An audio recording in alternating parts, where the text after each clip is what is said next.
Alrighty, welcome to the promised 64-player draft. BK has, of course, qualified, which hopefully means he opens a little better than I do. BK's steering the ship here. What are you hoping for? Black Lotus. Fair enough. Not Time Walk? Eh. What about Minsk and Boo here? Hold on, I'll make the... You're gonna fix the display? Yeah, I think we'll probably take Minsk and Boo over Caracas. Yeah, there are some other cards in here that are good as well. All right, here we go. It's a little annoying that Caracas is open in our draft. If we are drafting Minsk and Boo, it's such a good answer for it. Yeah, it does get it pretty good. I forget, which do we have higher in the top 50? I believe it was Minsk and Boo. Yeah. We could take a look. Yeah, I mean, it's funny seeing Jason Kitsa right next to each other. There's some good red and green cards, Inti and Pest Infestation. A lot of the good utility lands, Shifting Woodland, Otawara, Caracas, not Field of the Dead. All right, our top 50 had Minsk and Boo directly ahead of Caracas. That's really funny. Okay. I that's what I was thinking in my head. I was like, I think they're pretty close. Well, all right. The Bible says they're close, but... I also can't go away from Minsk and Boo because you asked me before the draft what I thought I was going to draft, and I said red-green. So, got to stay true. Well, there's a Fury. Yeah, Fury's really nice. There's some good cards here that could wheel for us. Bloodbraid Challenger. Real good with Minsk and Boo. Fanatic of Ronus would be a gift. That card is so sick in red-green. I think one of my favorite Fanatic starts was turn 1 Hex Drinker, turn 2 Fanatic, turn 3 level up Hex Drinker, tap it for 4 mana. Oh, we got a lot of folks we know. Stefan's passing to us. Mental Misstep. He drafts Esper, always. He straight up always drafts some combination of white, blue, and black. Like, obviously sometimes he'll draft red, but sure. His predilection is definitely to draft Esper, so that's a good start. He passed us Fury. There are cards better than Fury, but Fury's another top 50 card. Yeah, hold on. Let's see. Fury is... You can just minimize it. Fury is... We have it 34th. Wow. All right. Let's take our Fury. And then... getting max timed here. Everyone, this is the last week of 64s. Everyone's just locked in. They're focusing. Oh, wow. Lightning Bolt or Fiery Confluence? I think I would take Lightning Bolt here. I don't know. Yeah. So the reason to take Lightning Bolt, I think, is that one, it's really good to curve into Minsk and Boo and protect it. And then Fury and Fiery Confluence, it's not necessarily the kind of effect, the ability to deal 1 or 2 damage to multiple creatures that you want to have multiples of in your draw. Like, you could only kill all their X1s and X2s once in a game, probably. Yeah, there's some matchups where you might want multiples. But good sign seeing both those here. There's Escape to the Wild that might come back. Rabbit, yeah. Jetmir's Garden, Foundation Breaker. All right.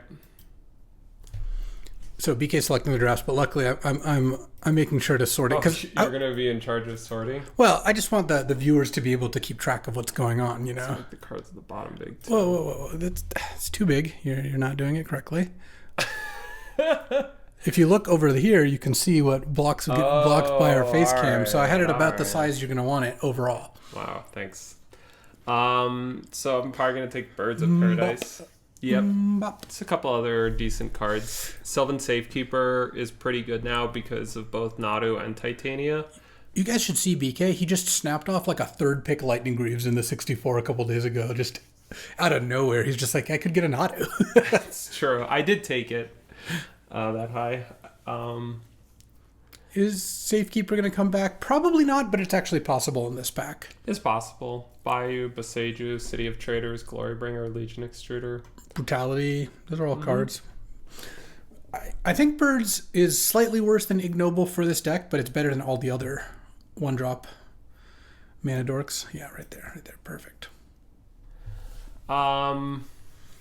Deathrite Shaman is obviously more powerful than Elvish Mystic, but I don't have any fetches or ways to get lands into my graveyard yet. Anytime you have Minsk and Boo, it's pretty exciting to just load up on ways to get it out as fast as possible. I think I'm probably just going to take Elvish Mystic. Doesn't seem like there's much of a reason for me to dabble in anything else right now. I mean, Dragon's Rage and Figure of Destiny are both fine cards. They don't exactly pop in red green. I also think you're going to wheel Vengevine, and this could be a deck that wants Vengevine. Yeah, Fury with Vengevine, get two creatures easily. If you have more red discard enablers, Fable the Mirror Breaker, Seasoned Pyromancer, and the like. So when you have multiple things in the same column, you want to put the one you want to look at the most. And Birds is a much better art than Elvish Mystic, so you put the Birds at the bottom there. Okay. Are you learning things? Yeah. All right, well, there's a Pyrokinesis, an Arena of Glory, and a Findhorn Elves. I don't think we're in the market for Woodfall Primus at this point in time. Yeah, that's fair. Findhorn Elves is nice to just cut off green and just go into the turbo green direction. I think I'll probably take that. I mean, Pyrokinesis is quite good against my start. So is that Fiery Confluence. Yeah. But you got the Fury, though. That's true. I have the Fury. I like Arena of Glory, but I don't I mean, it's good with Fury, I guess. But yeah, I'll just cut all the elves. And we'll just try to draft a pretty solid red-green beatdown deck. Yeah, Cradle would be a nice one. Oh, there's. I mean, the colors are open, and now I feel like you're probably going to want Lelia over another Mana Dork. Yeah, I don't Sylvan Caryatid is not as exciting when you have Elvish Mystic and Findhorn Elves because it's like, well, the Hexproof didn't really protect your 1-drop. And the more 1-mana green elves you have, the more you're going to be focused green, not 5 colors, I would say. Yeah, when you're just doing like the red-green thing, you're just oftentimes looking to jump 1 to 3. You'll have 4s, but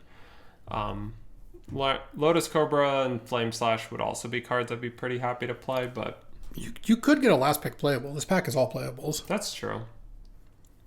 All right, now there's a Ketria Triome and a Paradise Druid.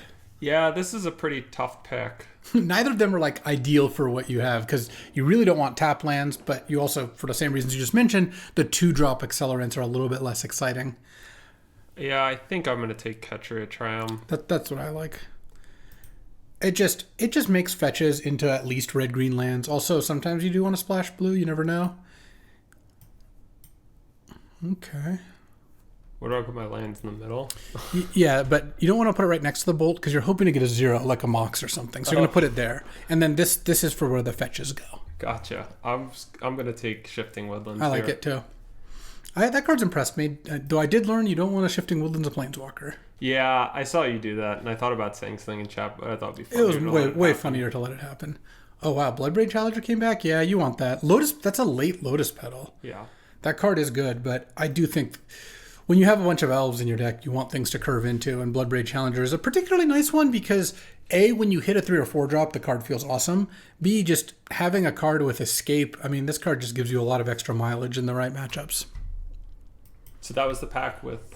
Okay. Ooh, Jetmir's Garden came back. You might want Foundation Breaker over it, I guess. Yeah, white is a more likely splash color, but I guess just having a good sideboard card at the very least is probably more important, given I already have a red-green tap duel and don't have any white cards. Yeah, the second Triome is a lot less exciting than the first one. Oh, this is a pretty great City of Traders deck, though Beseiju is also good. I guess the Sylvan Safekeeper didn't come back. Yeah, I think I want City of Traders. I like it. Turn 2 Minsk and Boo time. I mean, if you get the mana... Oh, the Vengevine came back. I think I would take it over a Dragon's Rage. This really does not look like a Dragon's Rage deck. Oh, man. That's very nice. Red is open. Oh, I told you were going to get a good last pick. This was good. I mean, it's open. Obviously, we would like to open... Safekeeper didn't wheel. Yeah, that's you took City of Traders out of that pack. Obviously, opening a piece of power or something would make things even better, but we're in the right colors and have Minsk and Boo, Fury, Bolt, Lelia, and a bunch of good ones. Like, as far as red-green starts, this is a good one. Like, you hope that someone 6 seats away opens an Orcish Lumberjack that you're just going to get. Really what you want to get is some Taigas, though. That's true. I do need Taigas. What about this pack? Ugh. It's pretty bad. Yeah. It's quite bad. You could take the Through the Breach as a spec in case... I mean, Woodfall Primus is gone, but there's Emrakul and Vaultborn and stuff like that. Yeah, I mean, Outland Liberator, Bitter Reunion, Fire Blast, Tired Claws. All 4 of those cards are going to be in the pack when they come back. Yeah.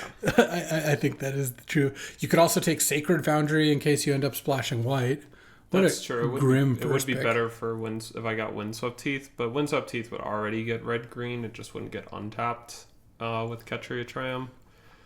I guess I'll spec and take the Through the Breach. It's also not the worst to take cards that are like kind of good against me, like the sneak stuff. Yeah. Brutal first pick, but yeah. It's bad. But here, we've got a Mana Vault. There's also an Arid Mesa. Arid Mesa is also pretty good. Nadu. Oh, there is the Nadu there, the Safekeeper. But I don't think I could justify that over Arid Mesa or Mana Vault. It's too speculative. I mean, Fury and Pyrokinesis are good pingers. Maybe I should just take Nadu. It's been so strong, and I have Ketria Triumph. Yeah, I'm in for that. Mana Vault, I don't even like that much because... It's good with exactly Bloodbraid Challenger, or maybe sometimes a turn 2 Fury or something, but... Yeah. When you have a bunch of mana dorks, Mana Vault becomes less necessary. Yeah, is this actually a good pick over... I think with Fury and Pyrokinesis it probably is. Those are real good enablers. And yeah. then it's better that I can put them in my deck. I have Birds and Lotus Cobra. And Ketria Triumph. Alright. Nadu, Minsc, and Boo. Boom. That's a good combo. Yeah, it is. There's a Psychic Frog, there's also a Chain Lightning, and an Isika's Chariot. There's a Survival that might come back, which you actually could be interested in with Vengevine and Nadu in your deck. That's true. Survival Bloodbraid Challenger? That's some heat. You survival the Challenger and escape it. It's free real estate. All right. Well, we'll see if the survival's there in 8 picks. I think I'm gonna take Isika's Chariot. You have a bunch of burn spells it's already. Real good for City of Traders. Would have been nice for my Mana Vault if I took it. Chain Lightning. Yeah, I don't. I would be shocked if survival didn't come back. Yeah, it's quite unlikely. Most drafts there's 0 players that want it. And now we've got Anissa, Springheart, and Tuco for your Nadu. Yep. There's also Spire Bluff Canal or Anji's Ravager or Nissa Resurgent Animist. Shadowspear technically is a Nadu thing, but that's not a very efficient one. Yeah. Nintuka looks pretty good here. Yeah, I think so. If I was just... I probably will just take it. Anji's Ravager is also quite nice, but... That card also wheels a lot. It might not here. This pack isn't that strong, but... the Elemental Eruption and Ephemerate. Or doing some work to Expedition map. Bloodghast. Yeah. I would still just take the Springheart. I think that it just has some good capabilities here. If you can land it on a Fury, you're really talking. That's true. Yeah, that's the best thing I can currently put it on. But if I get Ubenwald Oddity, that's also really good with it. Gaia's Cradle is a card I think you would take fairly highly here. Yes, that's true. Lightning Greaves Cradle, Lumberjack. These are some of the cards that other people might not be as interested in. Copperline Gorge is pretty hard to turn down, honestly. Yeah, I suppose so. I mean, Satyr Wayfinder could come back. It would be good in this deck. You can mill a Bloodbraid Challenger, but I feel like untapped red-green lands are just so important here. Yeah, I agree with that. Pass a Shieldred and a Lion's Eye. Okay, now there's a Halfling and a Magda and I guess a Bauble and a Tracker. Seems like Delighted Halfling is probably better than Magda given how you're going to build your deck. Yeah, that sounds right. It's another dork that casts Nadu too, which is nice. Right. Okay. Yeah, no, it's the fact that it taps for red for Lelia, blue for Nadu, red for Minsc and Boo. It doesn't help cast Fury or Bloodbraid Challenger in terms of their colors. Or in terms of making them uncounterable. The uncounterable part doesn't come up super often, but when it comes up, it's big. Oh, there's the Greaves. There's also Bristly Bill. Greaves is just too obscene. Also, Greaves Fury. Just clock him. Greaves Chariot is no joke. Yeah. I always... Damn, we're going to get an Everflowing Chalice back. We could get a Tarmogoyf back. It's possible. Probably not going to get a Bristly Bill back. No. Okay. Just almost had an issue here. Well, because of where we are, and I don't want to make the cards smaller, you're allowed to collapse. You get permission to collapse the most expensive. I'm playing this Through the Breach. Okay, yeah, you can also do that. What else on my sideboard? A Foundation Breaker. Foundation Breaker, Springheart and Tuku could come up. I think I'm probably going to take Nissa. Yeah, I like Nissa here. It's one of the better things to drop with elves early. Manamorphose is also reasonable, but Nissa is gives you just a lot of ability to play catch up when you don't have power or Gaia's Cradle. It's really good with Gaia's Cradle, too. There's also Xandar's Lounge, which is a red-blue duel, but it's a tapped one. Nah. So. Well, still could use that piece of power going to pack 3. What else could we use? Cradle, like I mentioned, Lumberjack. Almost all the cards are still here. I mean, I guess you just probably Outland Liberator, I would imagine. Yes. Risen Reef, Vengevine is an elemental, so is Fury. Is Lele? Lele is not an elemental, right? No. Spirit, that's what it is. I knew Lele had something going on there. Also, Springheart, Nantuko, Risen Reef? Or you just take Outland Liberator. Yeah, I just don't have anything cards that do it besides Foundation Breaker. It would be fun to do this, but I'm not even like that good at making blue mana, so it's a little hard to justify. Is there any world where I could end up being crop rotation? I guess. Bitter Triumph I don't really want to play against. I could just hate it. I think I'd rather hate Bitter Triumph than play crop rotation. Like, you're just not going to put crop rotation in your deck, so... Yeah.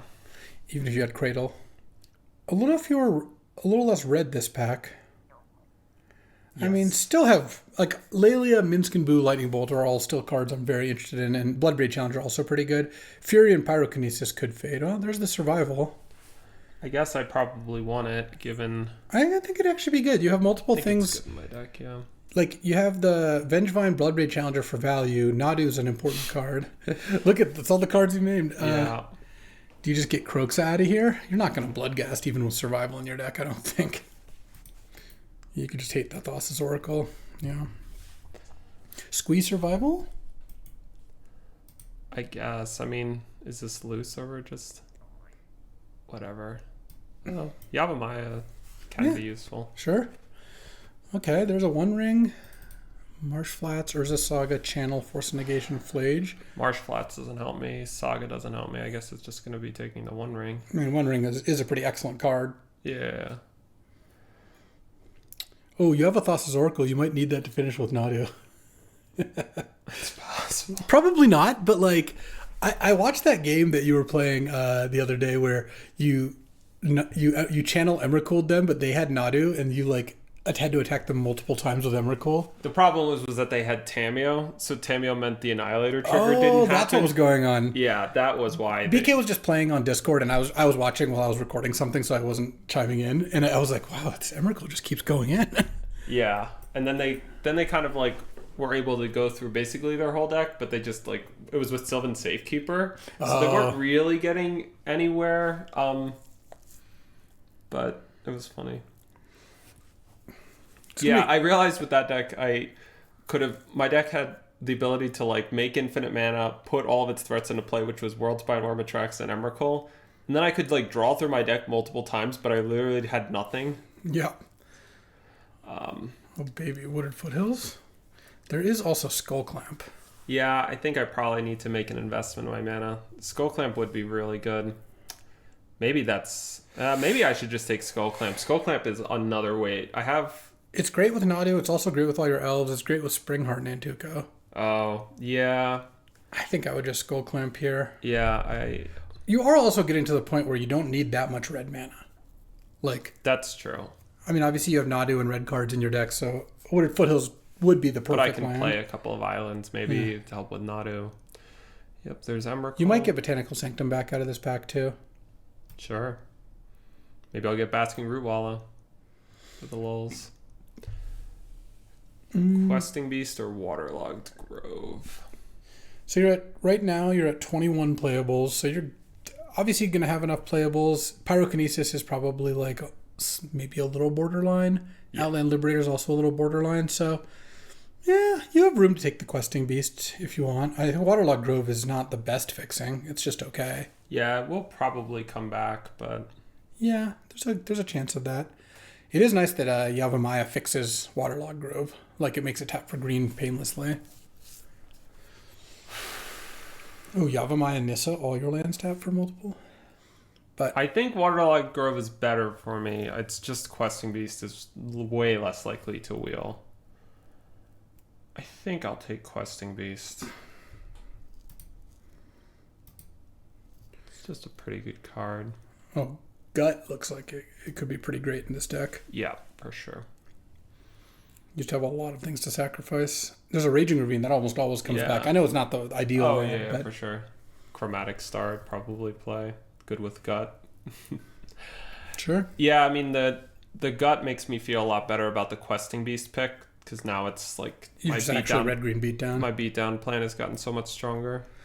Oh, you also have Survival Vengevine, which we don't know if that's going to be in the deck or not. I would like it a lot more if we got a Cradle. Can we just get like a 5th pick Guy's Cradle? That is like completely reasonable. It's good to know it's reasonable. Yeah, as long I just want to be reasonable. There's 6. There's 6. There's Fast Bond, which is good with Nantuko Skull Clamp.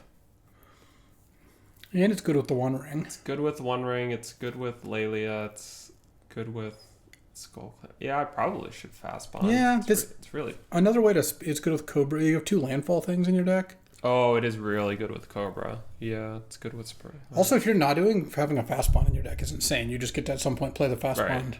Well... I guess you're not drawing that many. That was... Yeah. I guess the lands come into play already. But you do have a lot of... You have Skull Clamp and One Ring. You actually have some card draw here. Did you know, so we're in Denver. Did you know that today is the hottest September 26th of all time in Denver? I did notice it was hot. I didn't know it was like the hottest. Yeah, it got to 91. It's the hottest it's ever been on that date. That's funny. So right now we're at 29.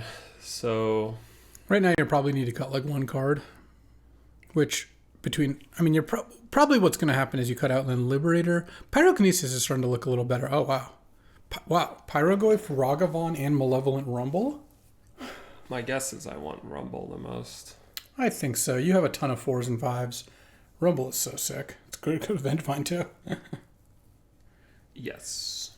So it's unfortunate that it's the most likely to wheel of those 3, but it would only be with 2 cards left in the pack, so it wouldn't actually happen. Yeah, I don't think Ragavan is actually that good. I think I would take Pyrogoyf over Ragavan here. I'm just not going... My mana isn't just set up to where I'm going to have turn 1 red very often. And then Pyrogoyf would be quite nice. It would be really good with Springheart and Nantuko. But I don't have a ton of ways to fill up my yard right now. And then the fact that this just finds a lot of my combo cards is really good for me. Hogak for survival. I could take Umezawa's Jitte. I could take Exploration, but I don't know that... I don't think you want a second of that effect. My guess is I should just take Jitte and stash it on the board and then bring it in. Hogak is interesting, but... If I had more like red rummaging effects, I would take it, but if it's in my hand and I haven't drawn survival, it's just unfortunate I don't get that value. Yeah, you do have a lot of idiots in Springheart and Nantuko, but... Do you actually think I would play Hogak over one of these cards? Probably not, no. You should probably take the Jitte. If Satyr Wayfinder came back, that would be something. Sure. Yeah, no Cradle for us. Hotly in your Fast Bond deck that helps fix your mana a little bit. Yeah, probably will play it. I mean, we'll see. Terra Sunder is like a disenchant, but you already have a couple disenchants. Firebolt or Courser? I think Courser's better if I ever wanted to side in that kind of a thing. I have just a lot of stuff that does this. Yeah. It does up my red card count, but if I don't even think I'm necessarily going to start whatever I take here. Yeah, I don't think you are. Devoted Druid, meh.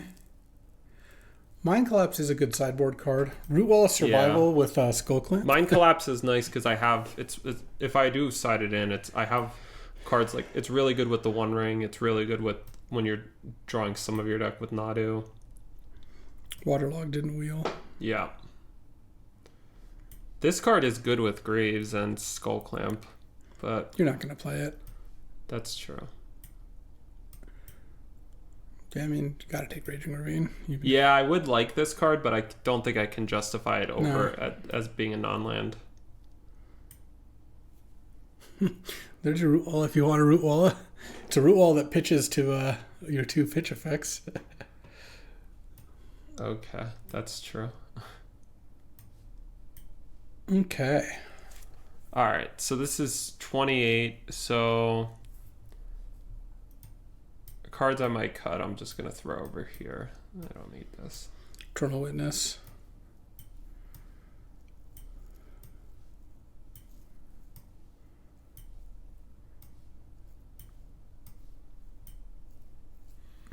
So currently you need to cut like 5 cards, and you have 7 pulled out over there. Yeah, I think I think 17 land is fine here. Yeah, I think so too. You have a bunch of ways to mitigate flood, even though you do have a bunch of mana dorks.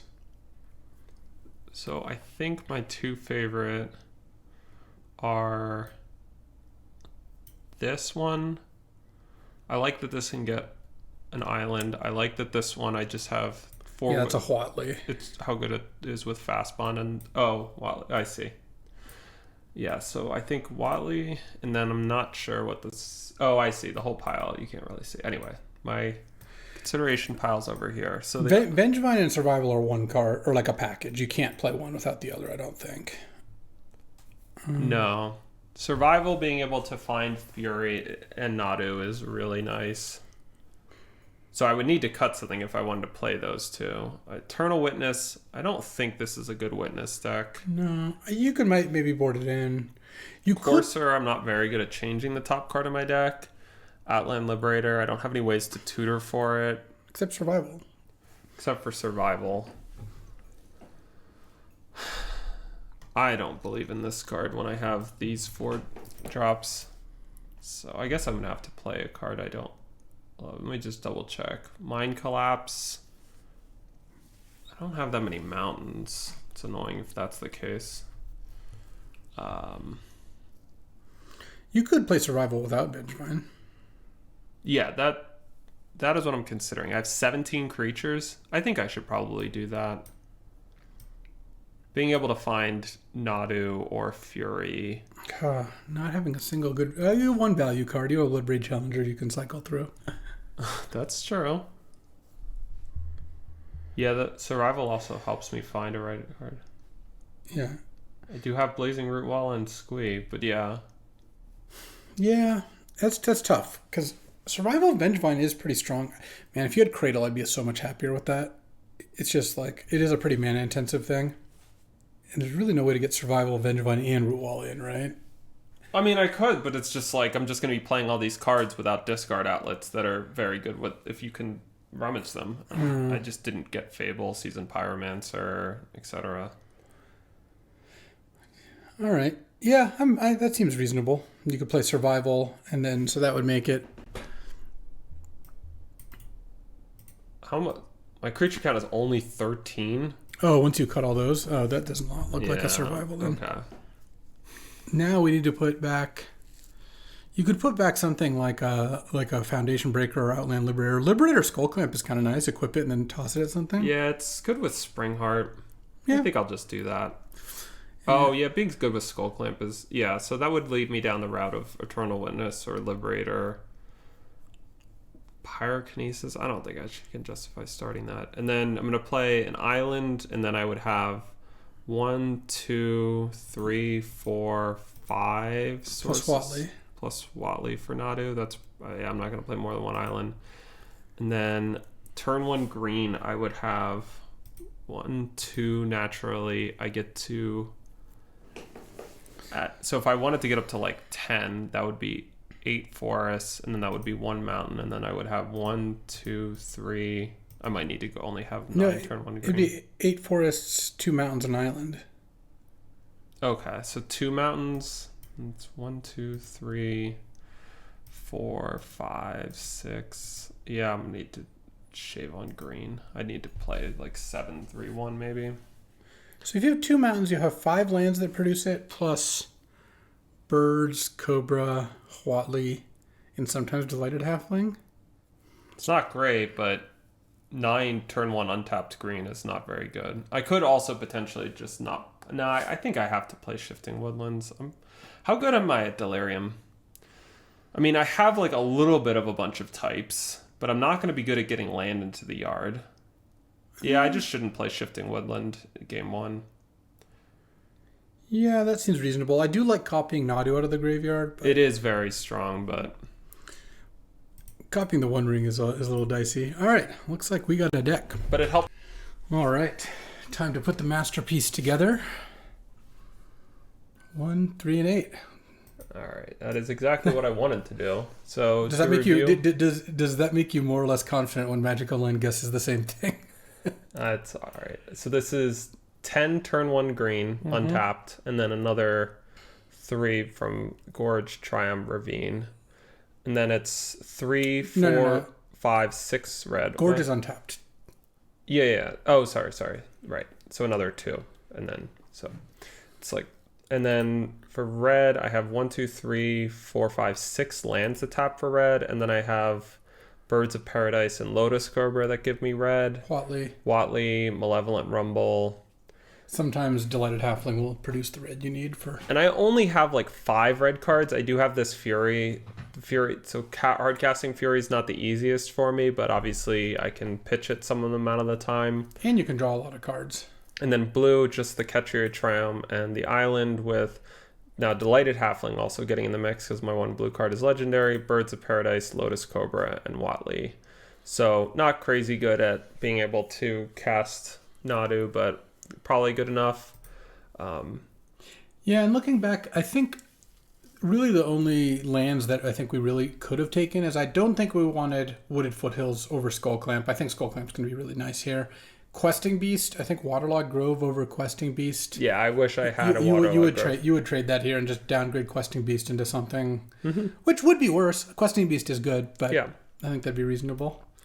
I really hope we don't lose to small creatures, considering we have all of the stuff. I'm still annoyed we had to first pick a Through the Breach that we knew we weren't even going to play. Yeah, what a beat, that's how the packs go. So we'll see.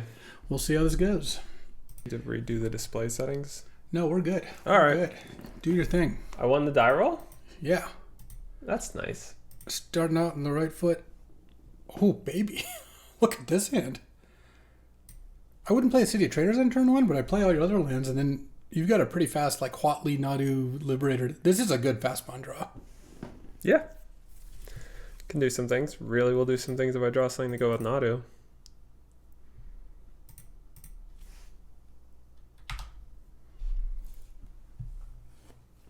And then next turn, if you draw a land, you can go City of Traders, Huatli, Land Nadu, but that's kind of spewing City of Traders. Okay. We got it. Dude, no. What the hell? BK, I have to apologize. You coming here and playing clearly has put you on the same list I'm on. Oh my gosh. All right.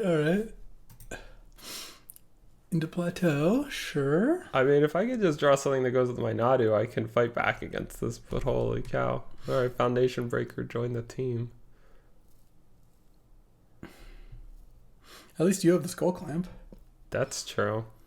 I don't have the red card. I guess I have to play City of Traders, and then I just Liberator and blow up Sol Ring. Yeah. Yeah, you could also City of Traders Huatli just not play the land because you don't have to do it this turn and pass.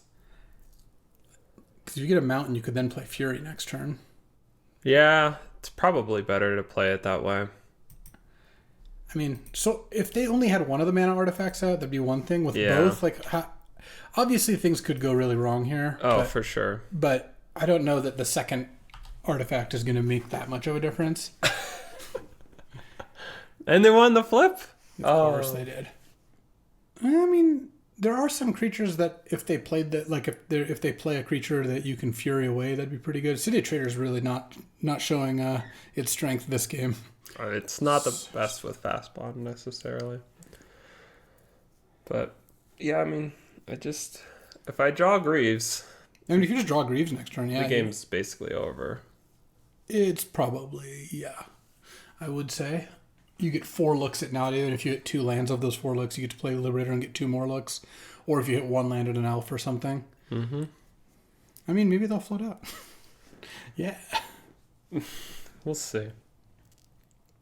It's out of our hands. If they attack with the Cat Warrior, you block them with Huatli? I don't think so. The only thing it does is it lets you next turn Fury the cat and attack the Ajani with Huatli. But That sounds like it. They just have a plateau. And they have these mana rocks. I know. It's Just, so it goes easy so for it to wrong. go really They just bad. play a red creature and then and then nug the Huatli. Yeah. Well, they are going deep in the tank, which hopefully doesn't mean they're deciding which 6-drop to play. Should I play Steel Seraph or should I cast a just gigantic Jacked Rabbit? Who knows? Well, I guess between those, I would choose for Steel Seraph because of the Outline Liberator in my hand. It should be illegal to think this long when you open on Mana Crypt Soul Ring. Like, come on. Let's see if they got anything here. All right, I even paused it for a bit because they were taking a while. Now they're casting something. Wait, they're no longer casting something? No longer paying costs. Got pump faked. All right, here we go. They're very good at paying for costs right now. Good God. Oh, they thought for 5 minutes and then bombardiered you. They're gonna throw the Soul Ring at the thing. All right. Well, I mean, Fury's actually gonna be great here. Tap the City of Traders. Wait, I think we're actually doing just fine. They threw the Soul Ring at the Huatli. It made sense at the time, but wait, was that a good play from them? That wasn't. It wasn't a good play at all. So I think what they wanted to do is attack with Bombardiers, throw the cat at you, and then flip a Johnny, then zero a Johnny, make a token, which would then kill the Huatli. Yep. And then they keep their Soul Ring and they flip their Johnny. Well, I guess you can open a Soul Ring in a crypt, but you're still allowed to make errors with them. So they can also, they don't have a second land and they miss their flip. Yeah. So this Outline Liberator. Okay, that's fine. Oh, yeah. Do you upkeep it? I have to do it. Have to do what? Blow this up. Yeah. You could... Yeah, there's nothing else you can do. It's a fine. Keeping Springheart for Nadu is also fine. Yeah, so I just do this. I think you can upkeep it. I don't know. Do you care about 3 damage? They've won all their other flips. What could they draw? They could have Ghostfire Slice. They could have Touch the Spirit Realm. Yeah. Well, that wouldn't do anything, I don't think. They could flicker it out. Oh, it can flicker their own thing, yeah. Yeah, I guess the Touch the Spirit Realm or a Cathar Commando would be kind of bad. All right. They got Usher, sure. Land is fine. You could just play Nadu. Yeah, I guess I'll just do that. You really don't want to play the Springheart without targeting something with Bestow. Yeah, with Nadu in play. Okay, no swords, please.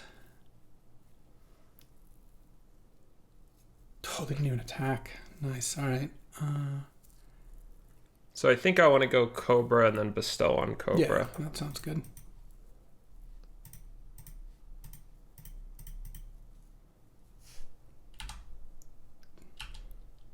And then just sit. Yeah, just pass. Wow, look at their graveyard. Every card in their graveyard is awesome. It's gonna be a tough one. It's something, man. They did manage to beef that Bombardier's turn so badly that you got an opening here. Yeah. So they kept an actual 0-lander. They're shocking. So they have like a 2 damage spell or something? Wow, this is incredible. A land would be really nice. Yeah, this is still pretty good. Just keep passing. Yeah, I don't think you want to attack. What do they have? End of turn Cathar Commando? Or Thalia? Priest. Okay, thank God it's not Thalia. They can blow up your Springheart, but like that doesn't really matter right now. That should proc Nadu. I am one with Nadu. Probe in your Mana Crypt deck is... Dude, you just make your deck smaller so you draw Soul Ring and Mana Crypt. No, that part is true. I don't usually play Probe without any synergies. Though it also depends on the matchup. Here it's not going to cost them that much. I usually don't draft Probe without any synergies. Yeah, I guess that's a better way to put it. Okay, if they don't have a land here, I mean, their best play on 2 was Cathar Commando, which is not that impressive. Too bad you can't Nissa to trigger Nadu. Like, there's no interaction there. Right. Pyrokinesis is probably a card you want. Yeah. That's true. So if they did the other Bombardiers play, They would have thrown the cat, remade the cat, killed Huatley. They would have an Ajani on 3. Yeah, then you could have Fury kill Bombardier, but couldn't kill Ajani. Okay, that's not this good. There we go. I mean, they do get to... Oh, yeah, they have their Cathartic Thanaman up. All right, I get back in my seat. Womp, womp, womp. So I guess what I do, though, is I play Nissa off of these. And then I can... Yeah. You just hold Skull Clamp till they tap out, right? Or do you... you think they're... Yeah, I could definitely play it that way. I feel like you could. Yeah. Look. Do I want Halfling up or birds? You're right, I should wait. I think I'd rather have Halfling up because it just trades with stuff. You're not chumping the Selfless Spirit here. And I think I untap Mountain because sure, it doesn't really help me. And I guess I will attack with Mountain. Yeah. I'm fine if they want to do... You trade it for Selfless Spirit or Cathar Commando. I think those are both fine. It could also prompt them to... I guess I could have untapped Mountain because or Forest in case they block and sack. Yeah, that was probably better. I'm not going to need the mana given what the setup is like. But if I... Oh, look, they have Cathar Commando, by the way. If you blew up Mana Crypt on upkeep, they might have played it there. Yeah. Yeah, any white 2-drop with flash, which there's certainly a bunch of. Yeah, I mean, this looks totally fine. Oh, yeah, nice. Here we go. And they're going to kill the Spring Heart, I assume. Oh, they didn't even kill it? Okay. Yeah, so now I got punished, I guess. I'm not going to play No, you didn't get punished because you traded. Oh, I wouldn't have had the mana. Yeah, I don't think I'd play that either. There's no reason to like get Embrace Shield Breaker or something. Yeah. You are going to pop next turn. That's true. Like, you have 6 mana off your lands thanks to Nissa, 8 if you count the untap. I mean, you're just going to draw your whole deck next turn, I would assume. Yeah, the disaster scenario is Parallax Wave here. Flicker Wisp. That can't do anything, really. What does it even do? They could... Yeah. It de-equips your... Yeah, doesn't proc anything. Sure. But also doesn't You were really never matter. going to copy Lotus Cobra anyway. Nope. Yeah, this is I mean, they should scoop quickly to this. I hope not too quickly. I want to see this start going. Little Q to the B. This is where a Cradle would be really nice. But you can play a land and you get a token, and that way you can collect. Oh yeah, that'll be easy. Just do it that way. You have a bunch of mana floating, but oh yeah, this is. I mean, I think this literally does draw your whole deck, right? It'd be hard not to. Yeah, I don't know how I could not. When you fastball too. If you play the One Ring before you play your second land, that's true. It protects you from fast bond. All right, I guess I'll do that.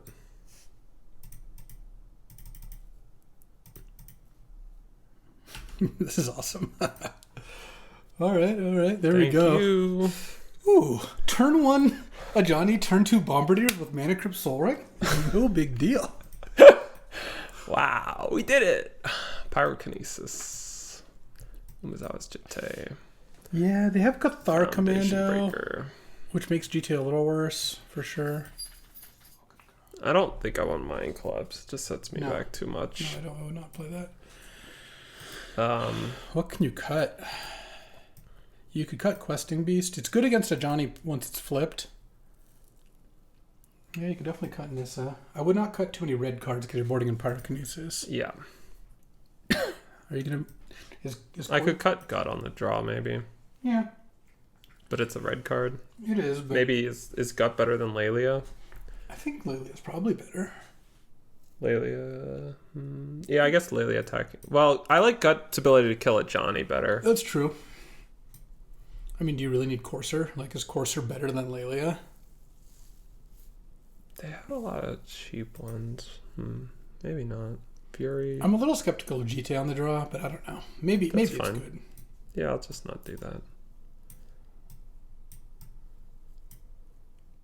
Courser is definitely better than Lelia against Chain Lightning. Yeah, they just had so many like cheap, like small things like Usher of the Fallens and. Is there any red card that's better than any green card? Fast bond, I think, is going to be good, especially. Yeah, I might not have fast bond on the play, but on the draw, definitely want it. You have a lot of ways to find a red card, and also just casting Fury can be nice. All right, here the good news is if you do win, you get to knock out Soul Ring and Mana Crypt out of contention. Guess I'll keep. Sure. Any fast bonds? No. Yeah, that makes these things a little bit worse. That's for sure. Probe, score 1 for Probe. Oh, okay. All right. I like all of that. Them playing a just tap land, forest hero, and then you drawing a Minsk and Boo. Turn 3 Minsk and Boo with Pyrokinesis up is pretty nice. Okay. Ooh. That's nice. Yeah. Just mountain go. Yeah, I think so. They know you have these effects, so they're not just going to go like, Bombardier's attack or whatever. Right. I mean, they've got to have another play here. They could just try to sit on a Johnny, but then what you could do... what you could do is if they don't do anything else, you probably don't want to do this because they have mana up. You could have bolt the cat, and if they flip a Johnny, then you play Minsk and Boo and attack a Johnny. Like if you do it end of turn, they can't use the Johnny. They could choose not to flip a Johnny then, but then they just have a 1/2. That's interesting. We'll need to think about that. It's probably worse than just bolting a Johnny because a Johnny has 2 toughness, and you have a bunch of sweepers that deal 1 easily, and that's true. I mean, a 1/2 a Johnny with text on it is still probably more dangerous than a cat. Like, what if they play a Flicker Wisp or just play a second cat or something like an Ocelot Pride or whatever? Yeah. It is just a funny play to think about. I don't know. This game is probably being very heavily influenced right now by that Jataxian probe. Yeah. You think? Yeah. They would have just slammed their Flicker Wisp right now. Yeah. The good news is Lightning Bolt actually is kind of nice. Like if they slow play. Mm-hmm. If they just go land go, what do you do here? Do you want to they're playing, they can't even play it. My play actually might be good. You could go for it. You could bolt the cat end of their turn. What did we see for 1 mana? It's pretty bad if they have... I guess I could Fury to finish it off of Johnny if that were to happen. Is that good though? Like, do you? I mean, you have to cast Lightning Bolt here. You do actually want. The other option is you can bolt a Johnny and then you can play Minsk and Boo and sack it to kill the cat and draw a card. I don't think I want to put it exposed to Chain Lightning. Yeah. I mean, in that case, it actually doesn't sound crazy to bolt the cat because that way the Minsk and Boo doesn't get attacked for as much with a Johnny. The thing I'm a little hung up on is that I'm definitely supposed to be casting Lightning Bolt here because I could just be pitching Pyrokinesis with Lightning Bolt and then I have Fury to cast potentially down the road. You could just go Minsk and Boo, go, no attacks. Yeah, I think that's what I want to do. Yeah, all right. Quite reasonable. The City Traders is going to be brutal if you don't draw a mountain soon. Well, I guess you just get to play all your other lands. Yeah, I'll just start playing lands. Alright. Ship the turn. And if they play like a removal spell on Boo here, you just Pyrokinesis, I guess. You could let Minsk and Boo get hit down to 1, but my guess is you're not really going to want to do that. It's funny. I don't think they're wrong to play around Pyrokinesis, but not just playing another creature that dies, obviously. But knowing about it and playing slower, it still was good for you. Like them playing around it still has some of an advantage. Well, drawing Minsk and Boo was good. Drawing Bolt was good. Drawing that Forest, less good. Let's get a Questing Beast. That's sided out. You sided out Questing Beast? We talked about it. Oh. Chat, you can show them the VOD of when we talked about what we were going to side out and all that. I don't remember that was the one. Okay, fine. Azeka's Chariot. It's all good. I mean, I could have not sided it out. Can bring it back for I probably want it on the play. I probably want all my aggressive stuff on the play. Could just skew some of my like foundation breaker kind of stuff. Courser. Yeah. Well, I like that they didn't draw Soul of Mana Crypt and we didn't draw any disenchants. Yep. That is a good way to live. I don't like that we don't have blue mana for Nadu. Yeah. I don't like drawing dead cards in my deck. Ooh, One Ring? That'd be a nice draw too. Yeah, I mean, potentially I'm only going to get to draw 4 cards next turn. Yeah. Well, the last time they tanked for a really long time, they came out with a kind of crazy play, so I kind of hope that that's what happens this time. What was their crazy play last time they tanked for a while? When they used the Bombardiers. Yeah. Well, there's the Soul Ring. Okay.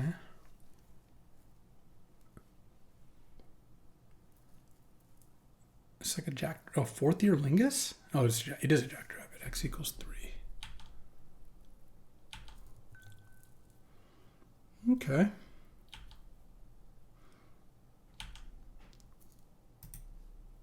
I mean, this just seems like I just throw 4 there, and then I Fury do some kind of cleanup. Yeah. I like it. And even if they Chain Lightning, you drew 4 cards here. Yeah.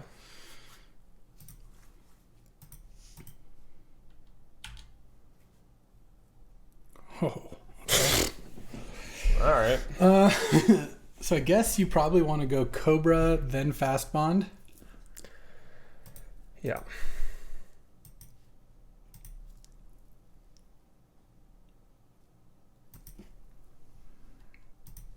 So you drew a lot of lands, but you do get to make a pretty nice play this turn. So you want to leave with 1 mountain untapped, I think. Makes sense. So I just play the island. I could not expose the island. Yeah, I'd probably just play a mountain or something. Sure.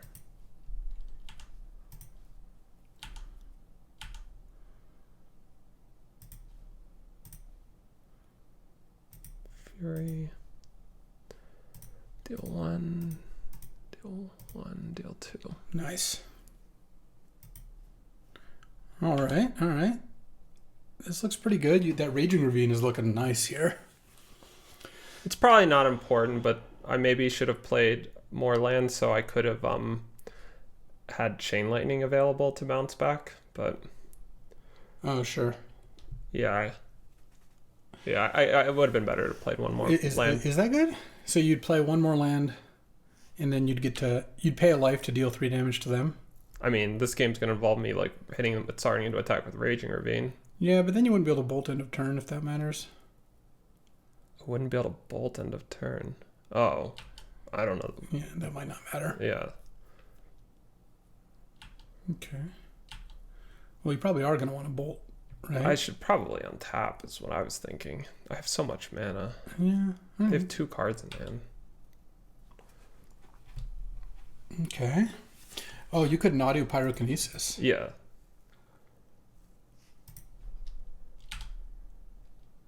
You could target... So you want to target like Nadu, Fury, and their soldier or something like that? If I have enough mana, I can do Raging Ravine, but... You don't have enough mana for that. Unless you want to pitch the bolt, which I don't think you do. I don't know. Yeah, you're right. Oh, this is sick. Okay. Well, how many lands would I need to hit for that to be okay? Oh, I just don't have the mana to get started, but yeah, okay. So I just do... Yeah, you should play another land, I think. Yeah. Technically better to leave anything but untapped. Yep. Yeah, I would not target the Cobra. I don't think that's good.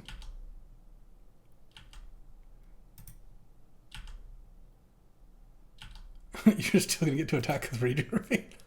Yep. That's great.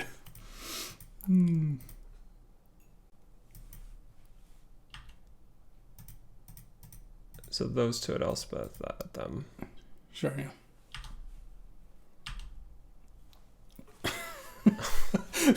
I mean, this is playing out nicely. Yeah, it's working, man.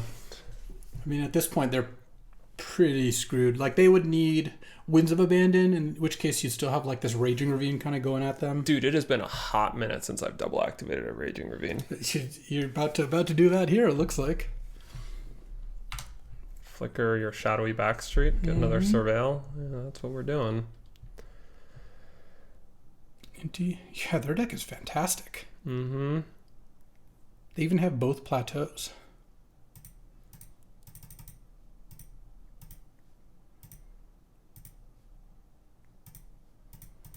Raging Ravine should target. All right. I don't need to bolt anything. No, you can just smash, and then if they, well, hold on. If you bolt, they go to 1, and they have to chump and go to 1. You have 2 6-power things attacking them. I guess this is... Yeah, all right. Seems like it's worth bolting, I think, given that. Played masterfully into Mana Tithe. Yeah, you did. Okay, they're at 1, and you've got a 6/6 Raging Ravine. Let's do it. 1-0, baby. All right, time for round 2. That was a round 1. I'll tell you that much. Earned it. Oh, this looks like a much more normal hand. Yeah, turn 2 Rumble, turn 3 Lelia, not bad. If you draw a mountain, you could be popping off. That's the dream. Right click. No possible play, yield all. Yeah. Huh. I mean, you probably still just start with Rumble and see what's up, right? Yeah. What you thinking? I'm thinking I just want Fury because I have like a good threat. Yeah, like Chariot and Lelia, there's a bunch of tension. Yeah.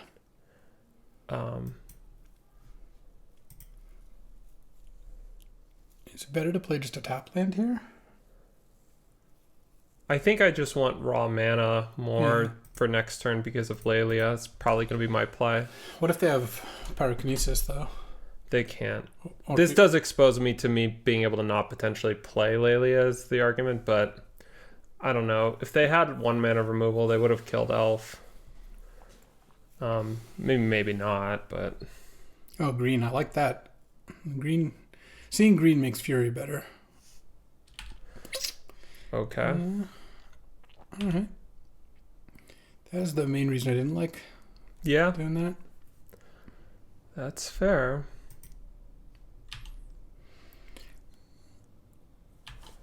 Well, you get to Lelia next turn. Fury's still going to be good here. Drawing City of Traders was not ideal.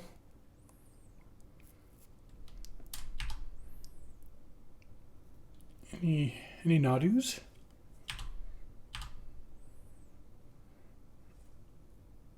So what are they, like Obzon or something? Oh. I mean, I know there were Bowmasters in play, but you could go like... You could just play Lelia and Triumph here. No attacks. You could play One Ring. I mean, kind of want to just One Ring and just Fury this stuff. Yeah, you could also just do that. I guess I'll see if this resolves first.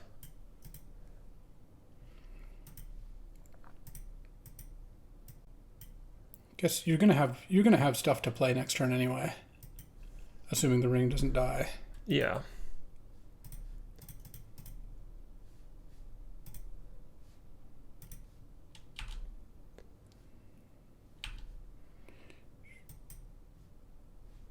Now there's a mountain. Thanks, mountain.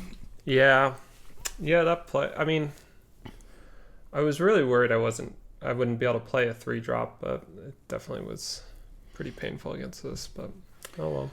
The thing is, though, most removal spells, if they then didn't play it would then kill the Lelia instead. Right. So you're not getting that much. It was exactly Bowmasters that really screws you there. Oh, okay. Oh, it's just like Domain or something. Hit Grist. Keep that on top, please.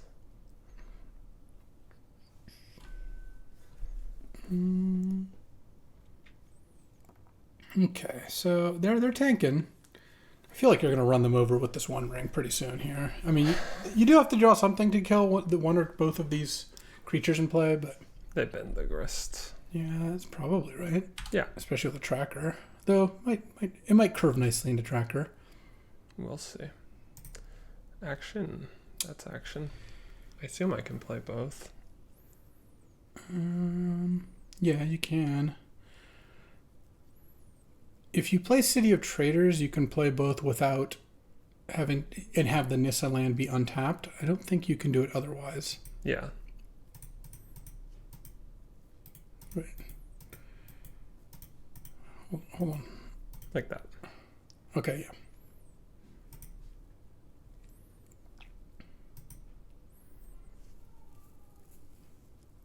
Just still in a forest. I would imagine. You could put it on City of Traders. But then if you don't trade off the City of Traders, that works out kind of poorly. So it is funny. Yeah, I think that's just too bad.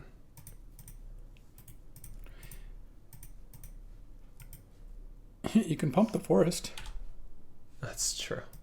You probably don't want to do that, is my guess. It does let you attack for 6, but... I think the ability to draw 4 cards next turn is pretty good. That's the biggest thing. And then if they attack with Sentinel, you could probably just block with the Eldrazi spawn. I don't think you need to double block here, but... If their start... Oh. Yeah. They have a bunch of little cantrippy things, but they're really not... Unless they have like a Time Walk or something. They're going to kill both your Planeswalkers. Well... Could have killed you, I guess, so... Yeah. You still have a lot of lives. You do... That Sentinel is pretty annoying, though. Mm-hmm. Bolt's not bad.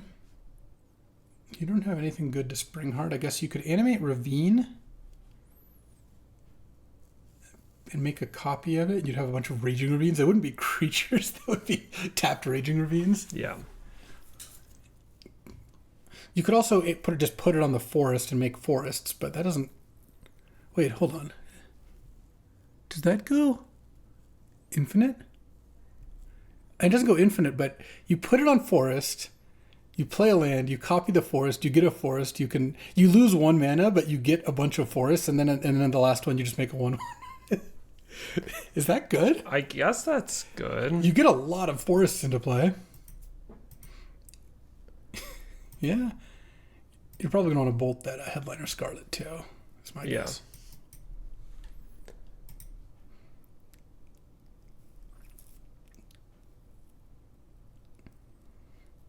I guess I could just use it with that. Yeah, I don't think it hurts you to play Maya, but you don't really need to either. I mean, they have green. I mean, they have 3 green already. Yeah, whatever.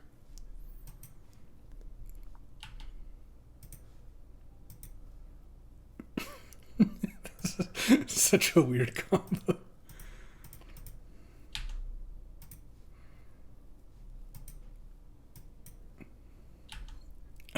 This is great. And now you probably just want to make a 1/1? Yeah. You don't need to tap the mana. Yeah, that's true.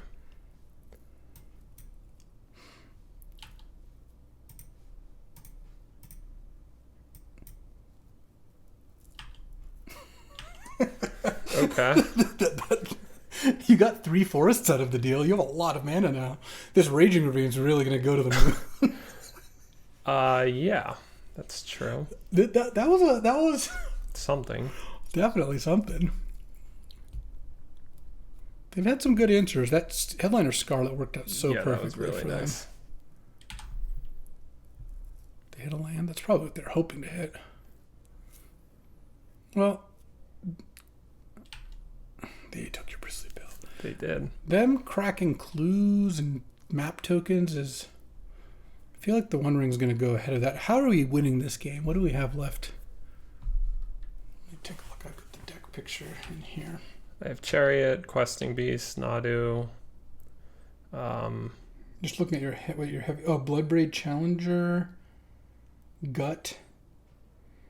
I mean, you have Skull Clamp. That's not going to do anything. You don't have any more interaction. So,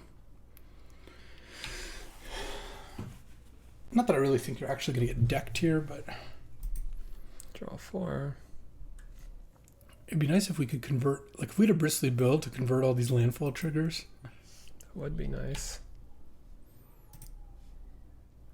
If you have a Nissa in play, this goes actual infinite. That's funny. And it's funny because that's the way you do it anyway, so...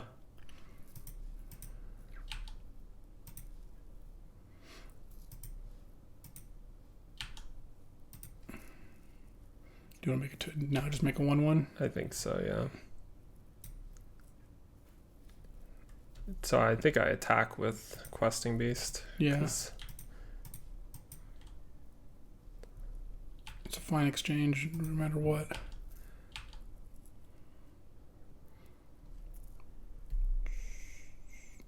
Yeah. I mean, getting decked is going to be somewhat of a concern here.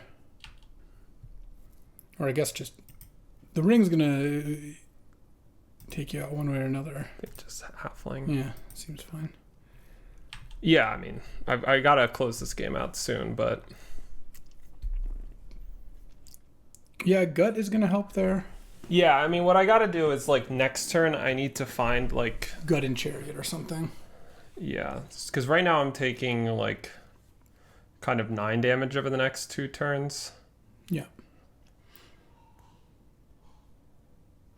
It also... Yeah, I mean, you're going to run out of cards in deck at that. Basically, you have, like, a couple attacks to kill them. Escape Paradise Druid. Yeah, they took, like, a lot of the cards that I would have taken had... Yeah. And they have Delta...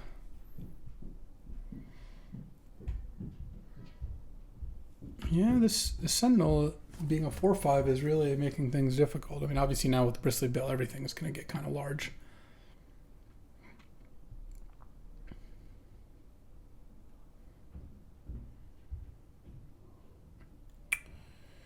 All right. Questing Beast still has a good attack. Maybe. Oh, Strip Mine. No, I guess the Cedar Wayfinder is now a 4/4. Yeah, I don't know how you're closing this game. A big Raging Ravine. Wow, the Strip Mine. Yeah. That does do that, doesn't it?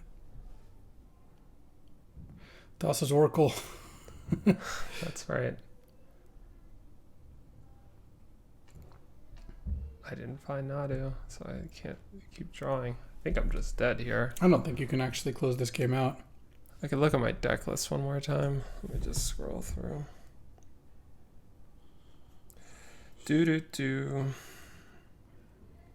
Yeah. Bloodbraid Challengers, Haste, Gut, Watley. Yeah, I just don't have any cards. All right. Damn. I don't think I actually should side in the... Thassa's Oracle?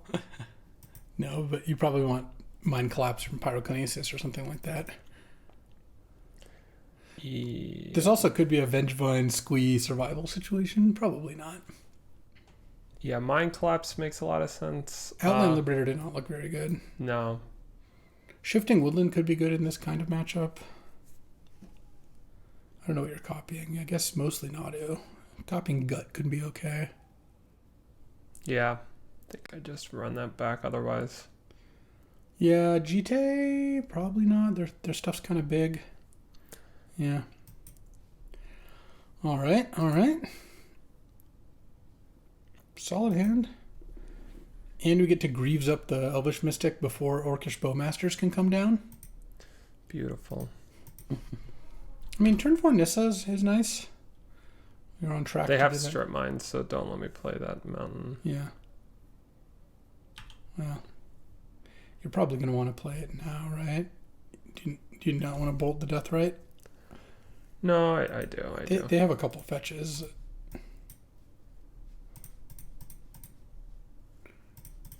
Look, now you can just play Ravine into Nissa. All right.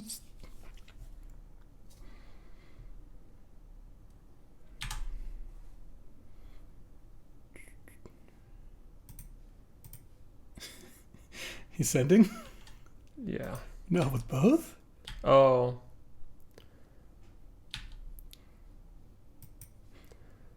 guess I'm a coward. Yeah. There's no way they were blocking. And I don't think it's that likely they attack back here is my guess. I mean, obviously, if they just have a 3-drop, they could. But next turn, Nissa, and now we have Halfling out, so drawing Nadu would be sick. Fetch line? Do they have it? No, they do not. Okay. They'll have strip mine next turn, so they're going to get to strip my land if I didn't have Lightning Greaves.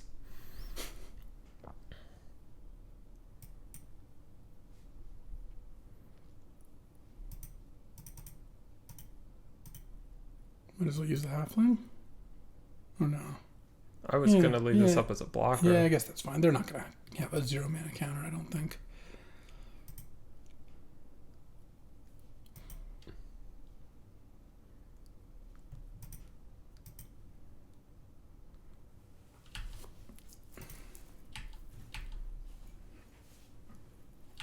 Do we mind collapse the Nissa? I think so. Yeah. Pretty bad if they got a fetch off the thing. Or no, they just got strip mine. Yeah, it's pretty bad if they have a fetch, though. It just also like keeps them off Primeval Titan next turn. I wonder if there's any chance we wanted to animate the Raging Ravine with the Nissa and then Greaves it. Oh, well that's not going to stop them from dying to Nissa here. Oh, just so I don't lose it? Yeah, though I guess Strip Mine can stop you from... I guess they have Titania in their deck. Yeah, that makes sense. It does seem like a Titania deck. So if you plus Nissa on Forest, they're going to Strip Mine it, and I think that's fine. It is what it is. Unfortunately, can't activate Raging Ravine. Though next turn you can Nissa the Raging Ravine. Yes. I think I send here. It's the only way you can cast Nadu. Yeah, you're right. I can't. I don't think trading for Sylvan Safekeeper really makes sense. I mean, I know it makes Titania, but the thing is, if they have Titania, they just won't block. True. And you're not getting too much out of it, I don't think. I'm really not. All right, it's really going to hinge on what they play this turn. Okay, so I can maybe attack now with this. Probably should cycle that. You can float 4 mana and then Nissa the Raging Ravine, and then you attack with it, and then you can activate Nissa it, then activate it, and it'll become a 6/6. And then you can just play the Ketria Triumph. Yeah, okay. Then it'll attack as a 7/7. I don't know, that seems pretty good. I guess you could even tap your Forest because you're not attacking with it if you want. But you got to Nissa first.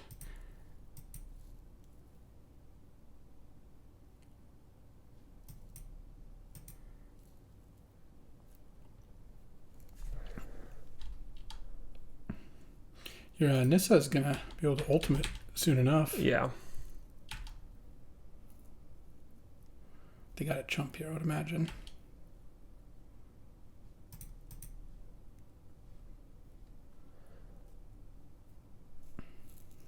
You might want to save the Triumph. Yeah, I think I should just cycle it. Because if you're gonna, it just doesn't do anything. If you're going to ultimate Nissa next turn, you'd much rather cycle it. I don't know that you're going to, but you might. I don't. But yeah, I just have a lot of good draws here. All right, what's the last card? Titan, I guess. Yeah. Oh, that's fine. That's a lot less scary. All right. Okay. This is looking good.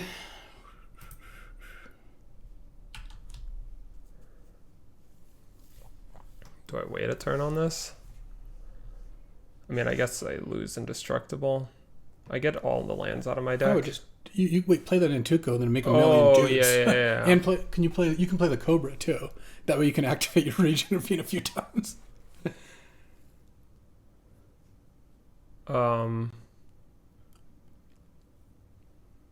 You could also Springheart. Hold on, you could move Greaves off. You could put Springheart on the Ravine. It's on the Ravine. No, you could move Greaves off, then you could put Springheart on the Ravine, play Cobra, Ultimate Nissa, stack the triggers so you get all the mana from all the new lands, and then just make a million Raging Ravines. Yeah, I guess I do that. Alright, so... I mean, you could make infinite forest tokens with Nissa. Well, you want to... But it seems like making a ton of Raging Ravines has got to be better, right? Yeah, I think so. So you got to move the Greaves off the... Yeah. Alright, it's over here. This is so funny. I've never had this interaction come up, and now it's come up. It's about to have come up twice. But this time I actually think it'll win the game. I think I want that tapped. Okay. So this onto here.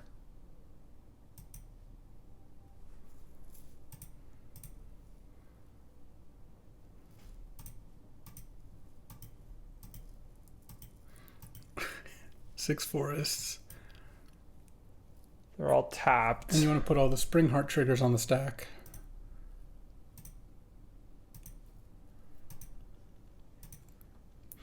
And then you're going to be able to like make a bunch of Raging Ravines, and then as you make them, you start getting rebates.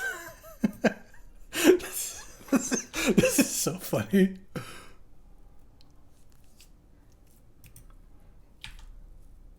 I'll make a little red.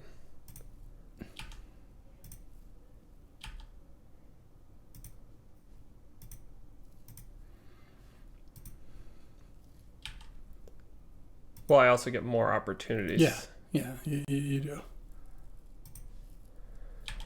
That's what I was saying. It's so funny is that like you start getting rebates here. Oh, yeah. It's definitely gonna be the most Raging Ravines I've ever seen in play. Whatever. You have a million triggers of that.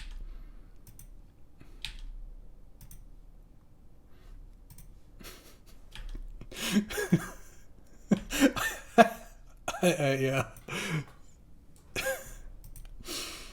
Alright, I think we're done making Raging Ravines. Oh, you could actually make one more by tapping your Ravine, but you probably want to attack with it. Well, they have a Generous Scent. Oh, it'll get... Yeah, I guess that's true. You don't have the mana to activate it. Alright. Now we're done. We passed the turn with 7 Raging Ravines. And you have a Nissa emblem, so they're all really good. Oh yeah, they're busted. I guess on that one. Sure, yeah.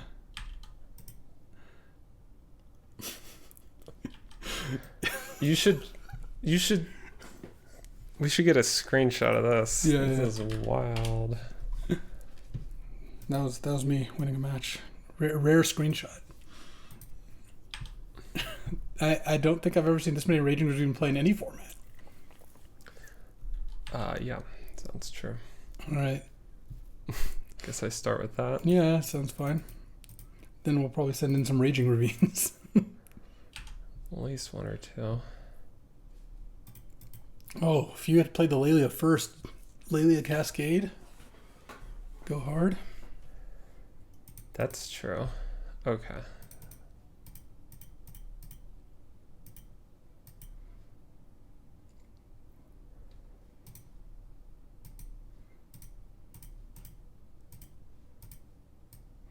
And then send in... I mean, you could just attack with everything, probably. You're at 20. And your things all have vigilance. I don't think I attack with Lelia. Without mana, that doesn't make sense. Yeah. Cobra? Probably just attack with Cobra. It seems fine. I don't know. Yeah, whatever. Because you're still going to have a bunch of blockers left. Yeah. They're coming for you. They're Raging Ravines.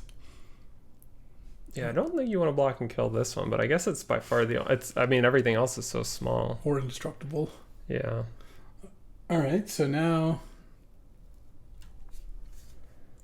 they take 8. They might want to have their Fnatic die, actually, but I guess maybe they're just open to draw something big next turn. Yeah, I think they need to be able to probably 4 extra mana for whatever is going to be good enough here. Which really can't be very many things. There are 2. Okay. Okay, well, we managed not to get decked. Team Raging Ravine. Raging Ravine! What the hell? Pyrokinesis, still probably not good enough. They have Caryatid, Paradise Druid, Deathrite Shaman, Sylvan Safekeeper, Umezawa's Jitte. Jitte seems like it could be good. I guess I'm on the draw now. Yeah. I don't know what I would cut. I mean, Chariot is definitely liable to not be fast enough, but... Questing Beast seems fine because it trades at least for all the like big things. Yeah. I guess... Lele on the draw might not be amazing. That's true. You do have Mind Collapse and Fury to back it up, maybe? I think these are like my worst cards currently. Maybe I should cut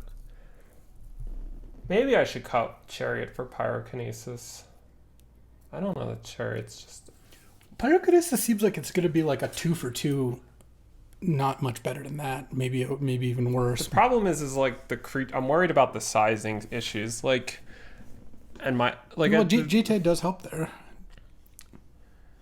It's more predictable, though. The thing I like about Pyrokinesis potentially is...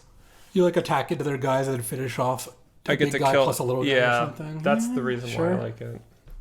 All right. And I don't know. I just don't want to cut my red count down. Yeah. Maybe I should have brought in Thassa's Oracle for the draw game. All right, on the draw here. Yeah, I mean, you would love to see a mana dork, but I don't see how you could mulligan this. They mulled? All right, if they mulled, I can keep. Mana dork. Deleted halfling. That's the one we want. Yeah. No death, right? That's nice. The way this match has gone, I don't think you can play a turn 2 Springheart. I don't know. You could, but you have 2, 3, 4. I think if they do nothing, I don't think I should. If they do nothing, you have Bowmasters. There's Bowmasters up, yeah. Really don't want to see Bowmasters. Oh, I think they might be short on lands. They might just be figuring out which... I mean, in a domain deck, cracking a fetch, you obviously have a bunch of different decisions to make there. Well, they get Rafine's Tower. No surprise there. No green. Mana. All right. Oh, it was the Delighted Halfling too? You don't even have to worry about getting Bowmastered? BK. I was never worried. BK. They didn't have it. All right. And they kept a hand with no green and cracked their Delta to get a Tri-land. Maybe they didn't have a green Tri-land to get. They had. So these are an interesting set of plays for next turn, the choice here. I kind of think I just want another Delighted Halfling. Yeah, I mean, I guess we'll see what they do. They took my Waterlog Grove. They took a lot of the cards you wanted. That's true. I probably took a lot of the cards they wanted. Yeah, no, also true. So if you make another Delighted Halfling, then on turn 4 you'll have 6 mana, and you can go ring plus make another Delighted Halfling? Yeah, I mean, maybe I should just ring because I have Fastbond in my deck. And there is more impactful things I can Nantuku potentially down the road, like Lotus Cobra, but...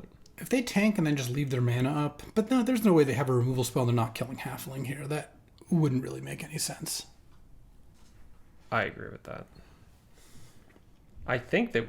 Is there a chance they have Bowmasters in hand and didn't run it out?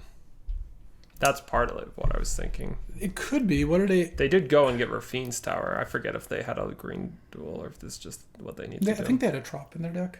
Well, they've been toggling on and off paying for cost. So if they pass, they have something. But what could it be?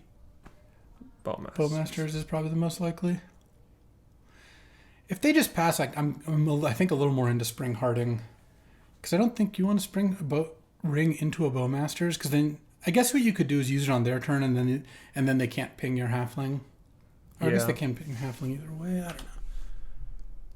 Okay. Oh. Just play Fastbond. And then I think it's got to be the One Ring now. Yeah. Play Fastbond and cast the One Ring. Yeah. Shame you can't save a point of damage. I might if I draw. Yeah. A land here would be nice. We'll tap land? We'll take it on tap land. It's free. Free real estate. Free real estate. I mean, this is going to be pretty hard for them to keep up with. I wish we had Thassa's Oracle in our deck. Yeah. Nope. Johnny, no land. Plays. Okay, so Orcish Bowmasters is the card I'm thinking of here. But I still got to do it, right? Yeah. What are you going to do? They're going to Bowmasters now. They have to or they're just dead. So they did just have this. Yeah.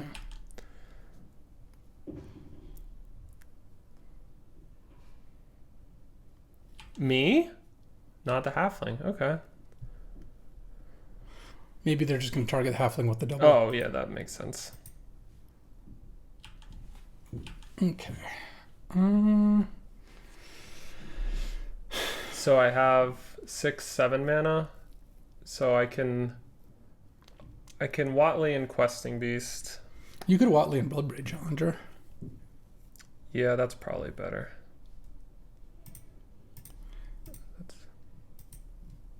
It'd be really nice if you could flip like a lightning bolt or something. Another mountain or another forest? I'll have 1, 2, 3, 4, 5, 6, 7 lands. So it's pretty unlikely I could need double more red, but I have like Nissa, so that leads me to believe I want this. All right. It's gonna be a close one.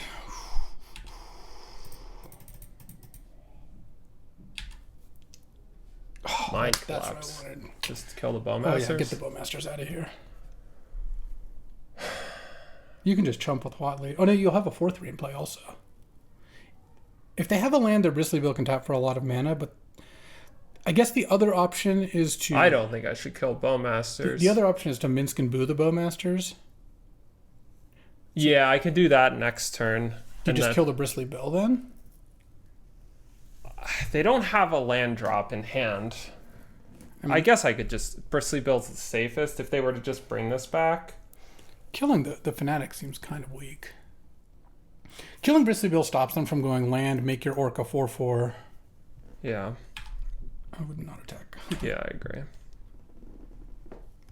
Yeah, next turn just throwing the hamster at the Bowmaster seems like it should work. Okay, Mind Collapse is a nice hit. Yeah, it was. Yeah, I don't think killing Fanatic is good, because what if they just go land, trigger Bristly Bill, bring back Fanatic, like you're kind of in a world of pain. Whereas now it's like, at best they can kill your Bloodbraid and then like attack you for 3 or something. You could maybe chomp, maybe not, I don't know. Next turn you're going to 14. This deck doesn't really have life gain though, huh? No, but in most circumstances I can combo out. I just never found Nadu or Skull Clamp. Yeah. Well, I'm just saying, for things like chumping Watley to save 3 life. Oh, yeah, I think I probably will, because like my turn could just be like Minsk and Boo, Spring Heart, and like make a plant probably. So I would... Whereas I don't really think I'm getting much out of Watley. There's not much in my deck outside of like Nadu, Skull Clamp stuff where having the 2/3 body or flipping it is going to come up. 3 life is like 3 cards. It kind of is, yeah. Ooh, hitting that Mind Collapse was nice. Just seeing an elf would have been not as impressive. Yeah.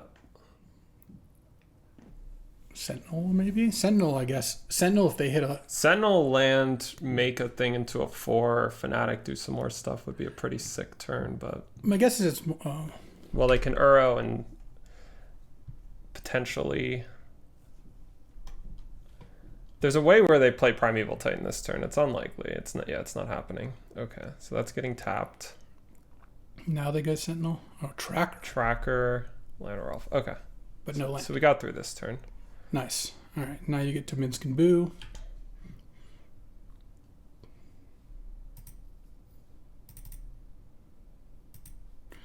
You probably would have tapped the island. You're just not casting Nadu this turn, right?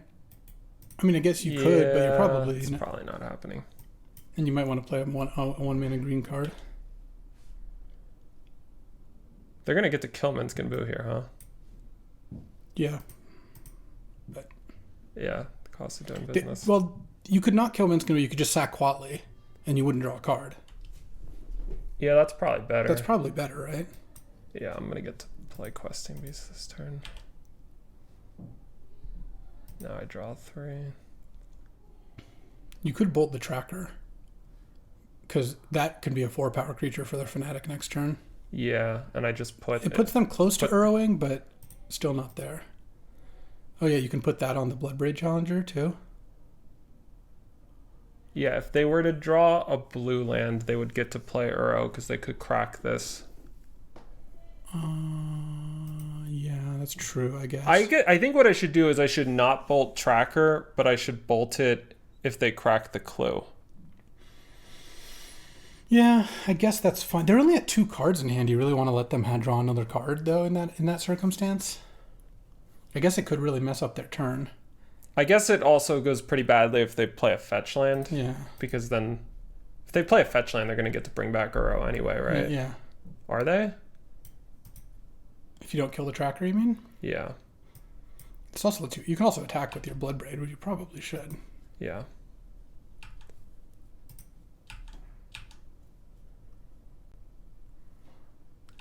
I kind of think you bolt the tracker here. I don't know. I guess Uro coming back is pretty annoying. Yeah, I think I'm not going to. Not super sure, but yeah, no, the card is. There are only 2 cards in there. But if they just don't draw a land, it's pretty sick that I get to. Yeah, I think I'll wait. I don't know. Right. We'll find out.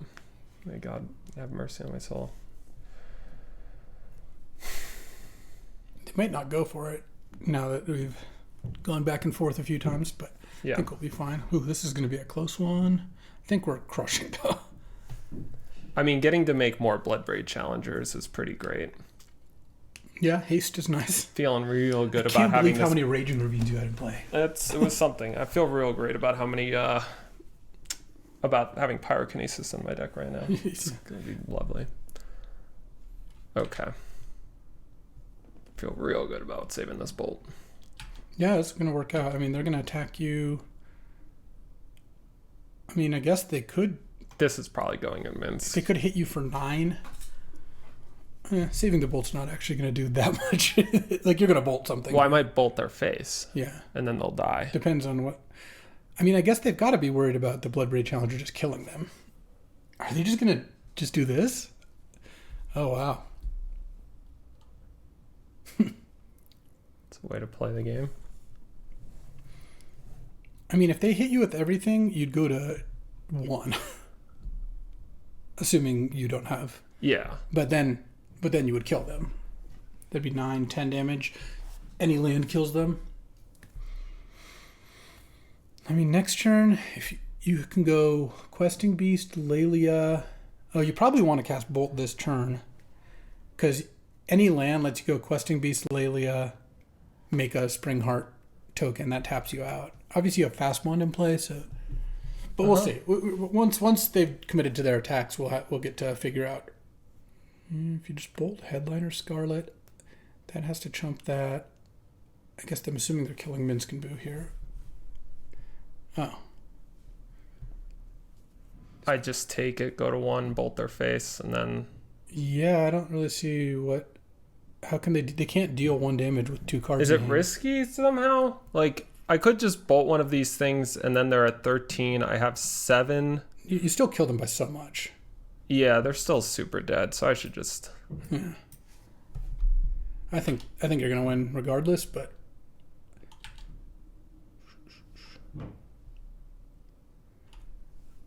Yeah.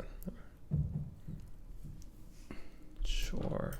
Oh, you also have Fast Bond, Bloodbraid Challenger, Springheart. you're gonna make a lot of Bloodbraid Challengers here. All right, I'll make one more. Oh man. Well, on to the finals. Wow. Well done, dude. Whew. That was a game. That was a game or match. It was a whole match. It was a whole thing. We basically went through all of our deck in game 1, except there was like a lot of our best cards, like Gut, Nadu, Skull Clamp, were just all in the bottom, like 7 cards. Clamp was pretty dead at that point, but yes, the other 2. Well, before that it wasn't. Yeah. Before that I had it with Springheart and Antuco. And then you had 7 Raging Ravines in play, and in this game, the One Ring did some work. All right, on to the finals. All right, finals time, playing against someone on the play? Let's see. What do we got here? This is a good skull clamp hand, let me tell you. Yeah, lightning bolt also pretty nice. They mulliganed. Yeah, they did. To 5? They're going to 4? I'm just guessing. I don't know. So far, just 6. Look. A man can dream. All right. Lightning bolt, not super live. Horn, yeah. It actually really screws you if you play halfling on one. Mm-hmm. Well, it hurts the bolt, but here's the good news. Your hand doesn't care about Mother of Runes that much, so like you'd rather see that than like them starting with the too aggressive of a draw. I guess depends what their 2 is. All right. Oh, getting in there. If I draw the mountain. This would be so good. Halfling skull clamp. Yeah, I like it. Yeah, I'd rather skull clamp get mana tithed. I agree. Okay. So next turn I can Watley and equip skull clamp to it. I have a Mox Sapphire. Probably just Watley and play Elvish Mystic. Yeah. You want to hit a land drop this turn. I think doing things like playing an elf and definitely want to make it uncounterable. And getting... Yeah, I just can't care that much about getting this bolt online. Yeah. I mean, I have other red cards, but... You also have a Malevolent Rumble and you have a Skull Clamp. Right. You're about to draw a bunch of cards.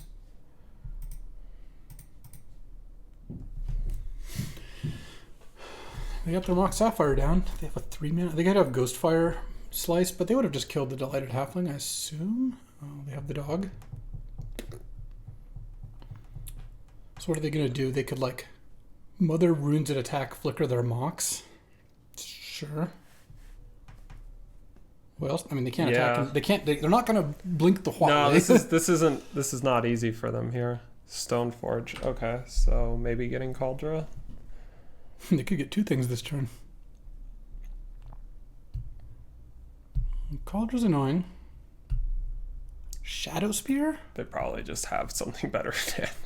I would assume so. Which would be nice too, because they could blink it with Felia here. Okay, well, Bolt's back online at least. Bolt is back on the menu. Ugh, they have another thing to get? Because otherwise you just blink the Mox. So I guess their plan is to like Shadow Spear up a Cauldra or something here. But man. Yeah, they got Cauldra. Okay. So I want to start by... I kind of think I should just start by skull clamping, tapping this for mana, floating a green. Does tapping the halfling make sense? You don't need that much green. There's some thumps. Santi's playing basketball upstairs, as one does. I feel like I should draw 2 before I rumble. Yeah, I think so. All right, then I'll just do this. Seems fine to me. Any Nadus? Now I think I want to rumble just tapping these 2. I really want to find red. Tapping the island is better than tapping the halfling, because the halfling casts your only blue card anyway, right? True.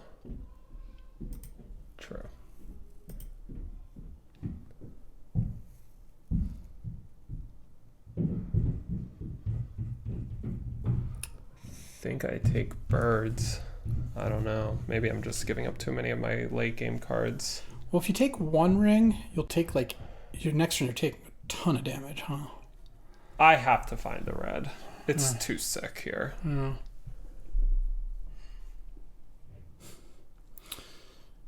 Well, so like I'm gonna get a X1, and then I'm gonna skull clamp it, and then that's basically it for me for finding. Like I wouldn't be able to birds and equip it, so I guess it's not that valuable. So I guess I should probably take like the 1 ring, so next turn I could fade damage. Yeah, I kind of think that's true. Okay. And then I do... Clamp the spawn. Yeah. Really be annoying if we don't draw land here. Oh, Fury's amazing. That was awesome. Okay. So I'm gonna kill these two. Yeah, I mean you have to kill Stoneforge, so I guess that leaves Mother of Runes as the other one.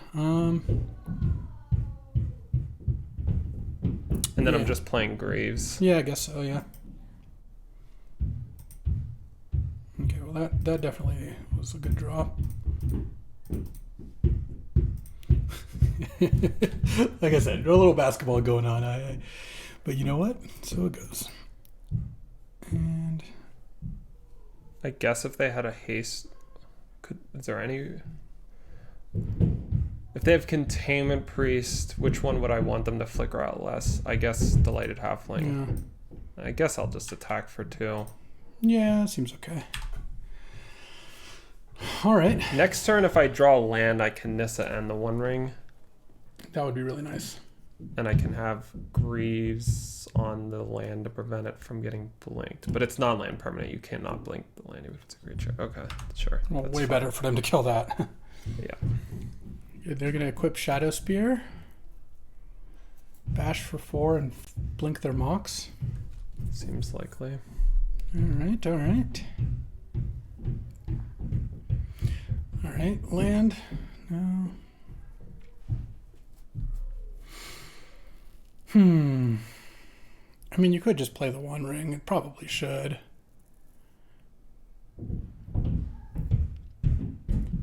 Because then if you can tap it, and if you draw a land, you could then Spring Heart or something. Well, you want to make it uncounterable if you're playing. Yes. Yeah, good call. I think this is a spot where you just run out the Spring Heart. If you drew a land off this. Oh, sure.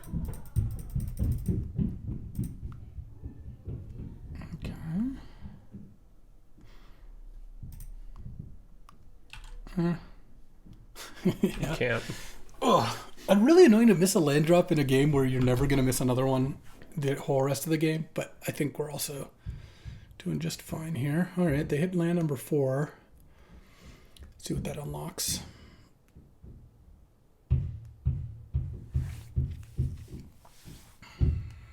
Adeline, make a token. Okay, draw. Okay, we could really be in business now. Yeah, let's... Any lands? Okay. If you can Spring Heart... You have all the cards for infinite forests and infinite mana off Cobra. Is there a way to do that? Let's see.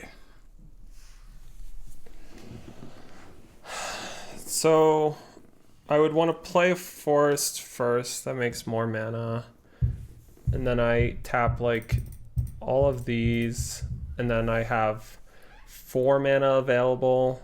And then I can go Fast Bond, Cobra. I think I'm short. Yeah. Wait, am I? Just playing. Sorry, 5 mana, and then I untap, and then I have 6 mana, but I need 7 mana. Wait, hold on. You 5 mana. You play Nissa. You untap a land. You tap it. Cast Cobra. Tap it. Play Cobra. Play a forest, and now you have 3 mana available. Oh. And then you put Spring Heart on Cobra. Then you play a land. It's Spring Heart on Cobra and play Fast Bond. Spring Heart on the land. Or sorry, the land, and play Fast Bond. And then you play a land, and then you get infinite mana and infinite forests, right? So you play that. Yeah? Yeah. Okay. I think that works. So I should make You this should make Nissa uncounterable. uncounterable, yes. Yeah, it'd be really, really sad to get spell pierced here, like the most nonsensical spell pierce you can imagine, but... So untap the land. Yeah, untap forest, play Cobra. They have F6, nice. Forest, get a green. Fast Bond, Spring Heart the forest. Wow. All right. So you get infinite mana. You can't draw infinite cards. Oh, no, it's only play a land. Yeah, so the Fast Bond isn't gonna matter here. So pay 2. Yep. Let's do some auto yielding here.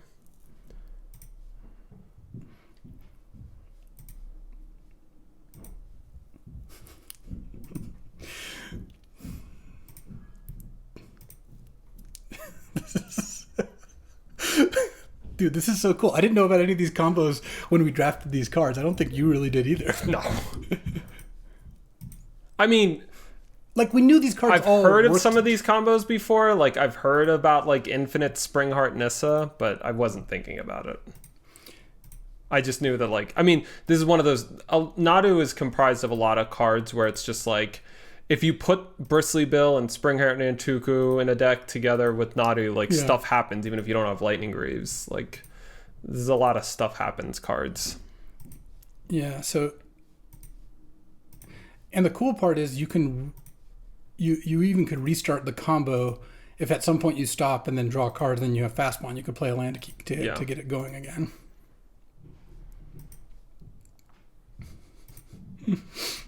Oh, this is really something.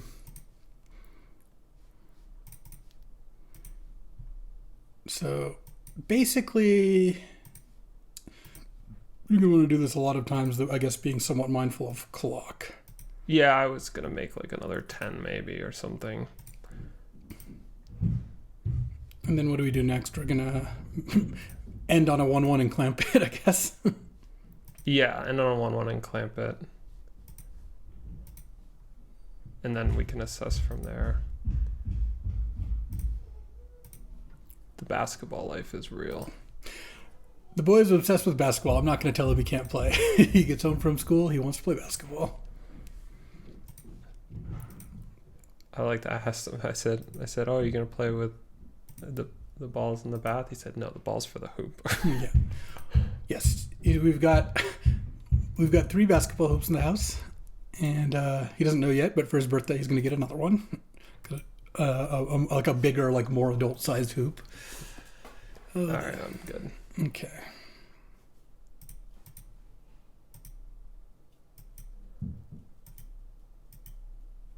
Yeah, this is a lot of mana. What is going on? Oh. All right, I have 18. None of them... That was weird. Try to make another round. Okay. So then you can clamp the token. Oh, and you have Greaves, so you even get to do some nice attacks here. Oh, yeah. Okay, I can... Liberator, and then clamp it, and then kill the Shadow Spear? Or do you just kill the Mox? I think I just killed a Mox. Yeah, I kind of like that too. Okay, draw 2. You could clamp the Cobra. Yeah. I guess you could also just make a token and then clamp the token. Yeah. Can we win the game this turn? I don't know that we can. Obviously, next turn is going to be trivial. So you probably don't want to take too much more damage. No, but...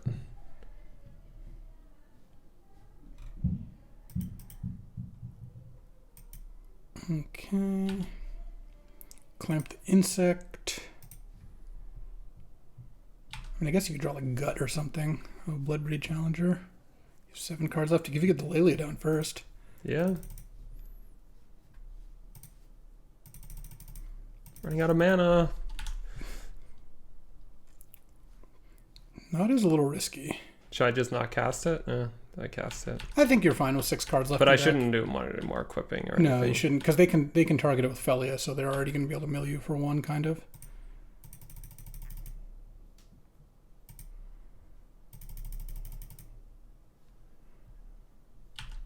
I want to play Raging Ravine. Yeah, of course you do. 6 cards in deck. Can probably attack with Lelia and Bloodbraid and Questing Beast and Asika's Chariot. I guess you do get Nadu'd for a card if you animate Chariot, but that's still probably okay. Well, I also... Do I want to... Chariot's multiples, because I'll also have to target a token. Yeah, maybe not. I'll just leave that one back. Okay, so I'm attacking with... You could put Greaves on the Nadu. Then they can't... Well, I guess they can target everything else, but... Yeah. It would be nice to find Gut. No.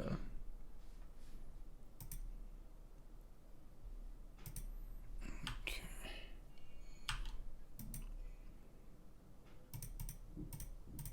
Yeah.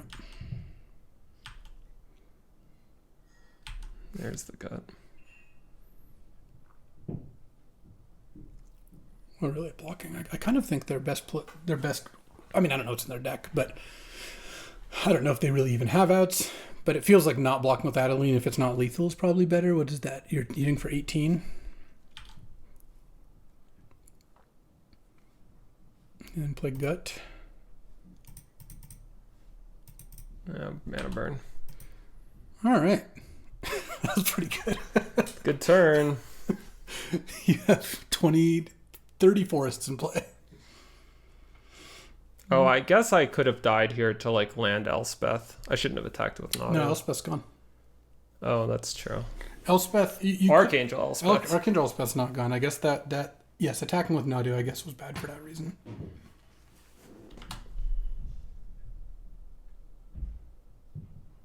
I target one of our things to numb mill us for one with Nadu. I guess so.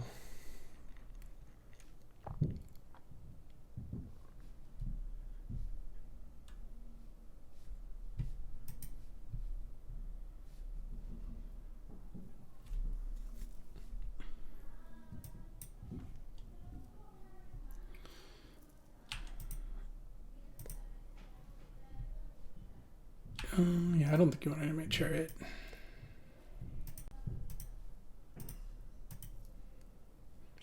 Block full of tokens. I mean, you've got so much damage coming in next turn. So now this dies even if they kill Questing Beast. Sure.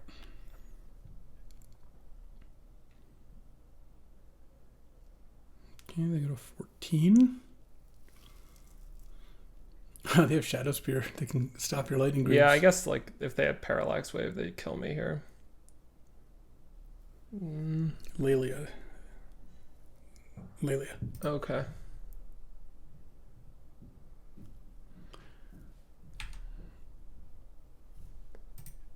They're 14. I assume they're dead here, right? Yeah, they gotta be.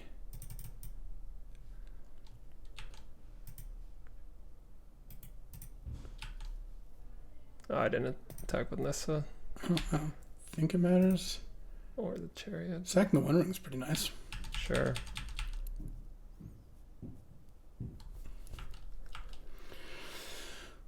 All right. Nice game one there. Woo! All right, let's do some sideboarding. Yeah, dang, I wish you can't really kill the Cauldra is the problem. I don't know if they'll be tapping their mother runes quite as easily next game. Probably not. So we were talking about if I played against red-white, I could side this out. I mean, the main thing the advantages you get is you get to take Greaves out and you get to take Island out. Yeah. I think I will. I also get to up my red count and like up my mountain count. Yeah. Do I even play Catcher Charm, or is that just worse than a mountain? I think it's worse than a mountain.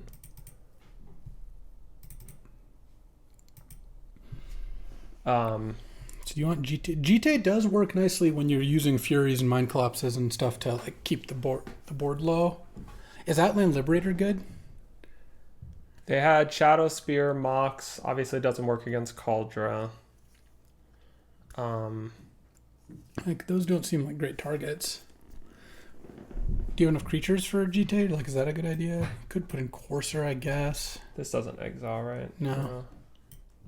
Is it time for? I guess Foundation Breaker is kind of better than Liberator because like I can just kill the Jet or the Sapphire on 2. I mean, it's not amazing. I mean, yeah, GT is Courser good enough? I think so. It's good against Adeline.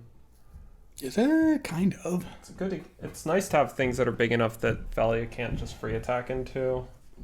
I don't know. I mean, you couldn't maybe not have GT on the draw. Maybe you just cut the GT for the Courser. Yeah. So we think this. Unless you want Squee, Root Walla, Survival, Vengevine. No. Maybe I'll go back to this plan on the play. I don't know. Is it bad to take this combo out? It is just a lot of free win value.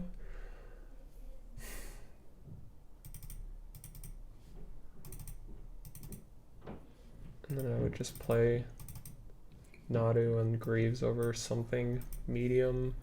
I mean, Lelia is a red card. Questing Beast is just okay. Chariot. I guess Chariot's kind of bad against like flicker effect. Like if they kill the tokens. Yeah. Like Philia the tokens. Yeah, I think I just have this. Okay. Right. I feel good about this. All right, let's do it. On the draw.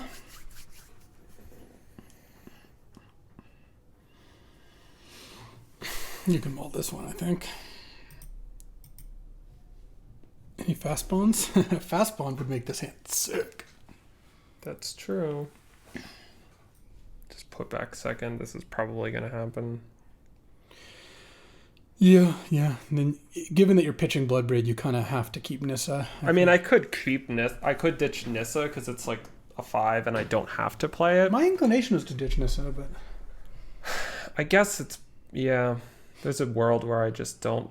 It's so bad, though, if I just pitch early. No, I think I should keep Nissa. Okay. I think it's just if you draw another red and can pitch a different thing, then the Bloodbraid is pretty good. But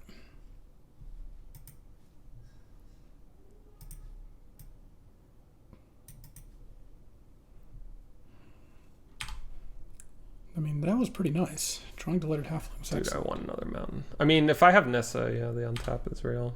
All right, I'm not going to attack into Felly here. City of Traders is pretty nice. Sure. I mean, I guess it's worse than a normal land if you... Oh, they don't have Felia. Wow. Oh, man. If they don't kill any of your dorks, but... Chatelaine.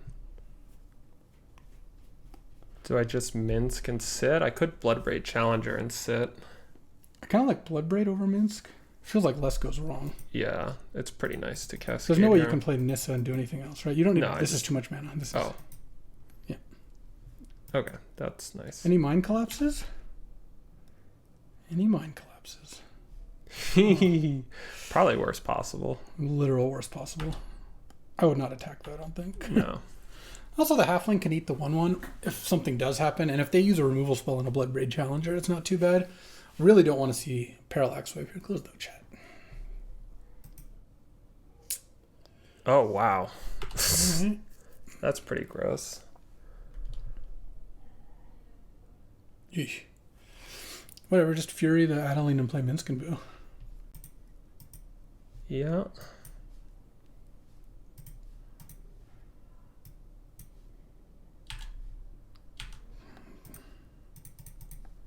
Alright.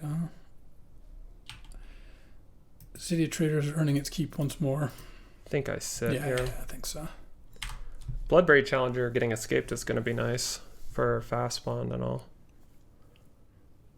I mean, if you can -2 the Minsk with a fast bond in play and an instant hand, that would be pretty nice too. Pretty good chance they do something, I would imagine. They didn't have any 1s or 2s in their hand. That's true. Fiery Confluence. Wow. Yeah, we talked about it when we passed it. It's like, okay. I mean, they're getting close to flaging, but if that's all they have, all right, land would be really nice. Yes. No. You said yes, and I thought you meant... Yeah. Hold on. What are you going to do here? Because you can put the counter somewhere else, too. Oh, yeah, I should just put it on the Vigilance one. Well, I get to draw 7 next turn. Yeah, you could also Bloodbraid instead of Nissa. Put 2 things. No. No, the mana's too good on Nissa. Yeah, I'm losing the City of Traders. Yeah. Nissa. No reprieve.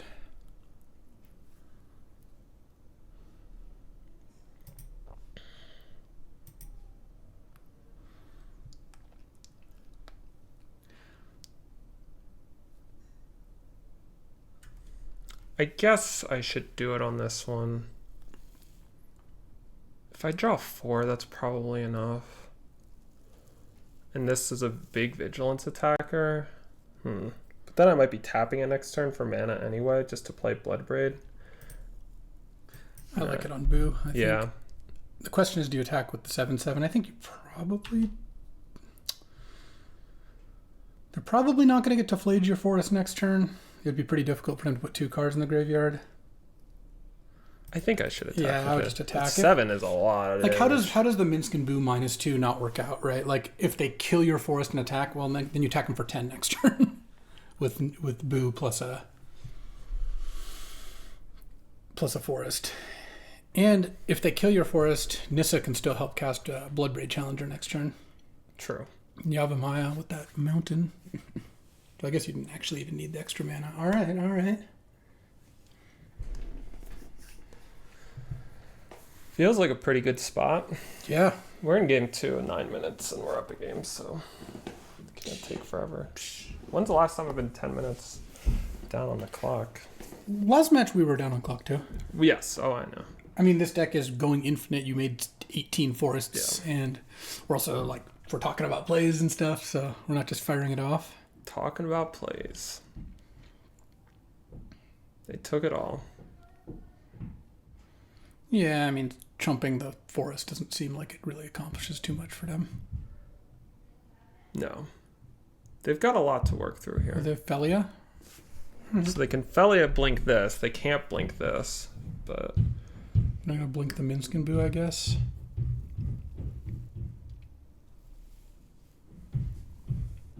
I guess Felia is a reason to put the counters on the forest. Yeah. Well, they just didn't have it a couple turns ago. Yeah, but I agree. I mean, I feel like you're doing just fine still. That obviously was... If they didn't have Felia there, I don't really think there's much they could have done to get back in the game. Felia is at least a start. Parallax Wave remains unbeatable at every point in the game. True. But they're still not going to get to Flage this turn, most likely. I guess if you block the Felia, that's 4 cards in the graveyard. All right, they're just going to attacks. Come to the conclusion they cannot let Boo live, which I think is correct. Dude, you're not attacking with this? That's crazy. There's no world in which... Where would it ever make sense to attack with this and not this? If they don't care about dealing 1 to Minsk and Boo, they think they need a blocker, but...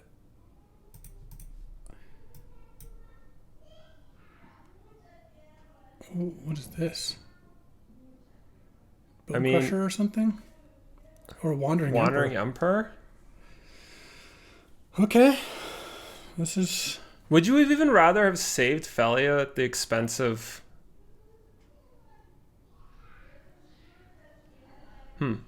Interesting. Okay, give her runes. Wow, they are Quite a actually... turn. No, that's start to a comeback. The One Ring. Doesn't protect your planeswalkers, but obviously it is pretty good. Well, I feel like I'm casting Bloodbraid here. Over One Ring. I guess I could just... I guess they're not attacking you next turn anyway. For the One Ring is my guess. You can also... I could also just get out of the Minsk and Boo business. Yeah, I kind of think that it's not like Minsk and Boo does anything here. So I should just fling this at this. Oh, I was thinking what you could do is you could fling a forest, or you could fling a land if you wanted to at the Felia.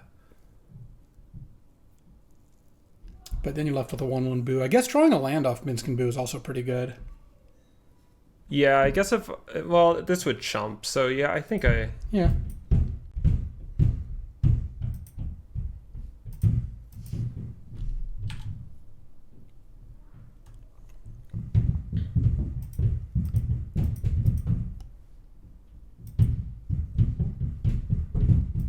Or Lelia plus Bloodbraid next turn could be really sick. Yeah. To draw.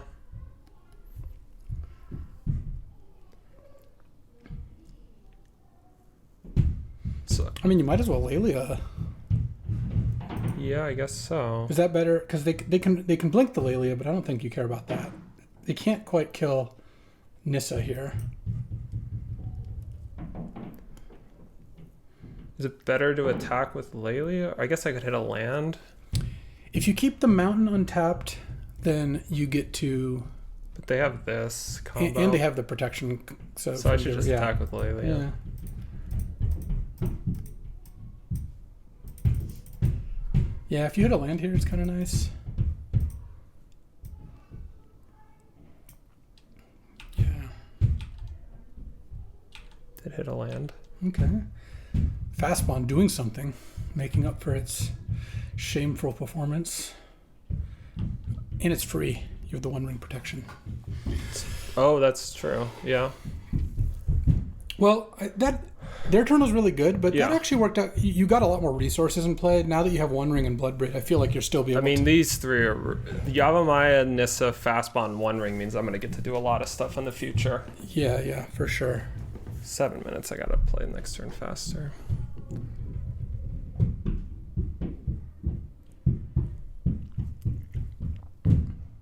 I guess they can Wandering Emperor... I put a bunch of damage on it, so they can't. No, they can. They're going to flash it with Felia and minus it. Oh, yeah, that's annoying. They're still not that close to Flage here. Is this Council's Judgment? That would be annoying. They actually have so Nissa's going down. Oh, man, this is annoying. They just kind of have... Okay. They have to attack with both of these. So their Planeswalkers are going to get beat up, but then I'll get to kill both their Planeswalkers, then they'll get to... Wow, this game's crazy. Oh, no, I guess not both their Planeswalkers. Wait, they didn't kill your Nissa? Oh, they did. No, Sorry, that was first strike. Yeah. Let's Nadu combo off. Yeah, that'd be sick. I guess they're going to kill Lelia here. They have to, right? No? Yeah, they're going to kill Lelia. It would be really wild to kill Mountain, I think. With the Bloodbraid. You get to smash them for 7 next turn if you wanted to. Obviously, you're probably going to kill... Oh, no, I guess you don't have the mana yet. If you draw enough... they could die if they kill the Mountain because of Bloodbraid Challenger. Oh, yeah, there's no way they could do that. All right. Okay.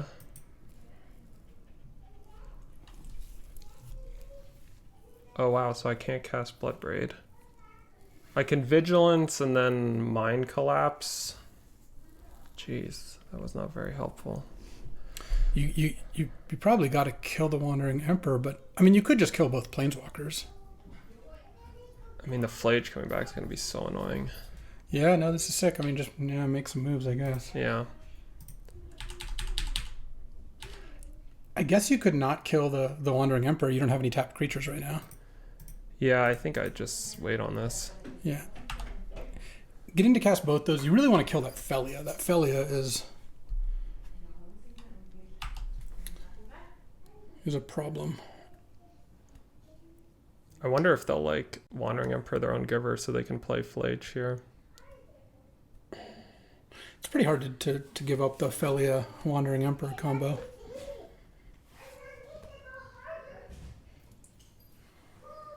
Okay. It's an 8/8 flyer. They have Giver of Runes now up. Well, I think if I can get... Fetch Land was an insanely good draw for them. Because what I needed to do was fastbond Lotus Cobra and just put all my deck into play next turn, which is going to be a lot harder without Lotus Cobra. Wow. They're going to get... This is quite the comeback. All right, game 3, you're going to have to go a lot fast. of Planeswalkers, yeah.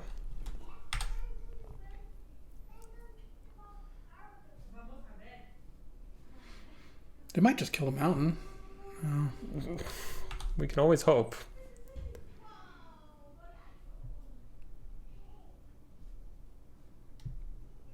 Alright, time to Nadu combo off. Oh, I can't believe we lost this game. Felia into Wandering Emperor. Huh. They can blink the Flage to kill my Mountain. Yeah, but then the Flage goes away then. It's true.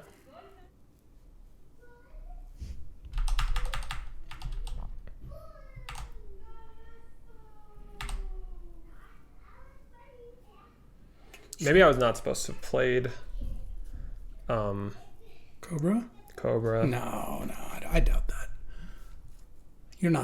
You're pretty constrained on mana, I don't think. Well,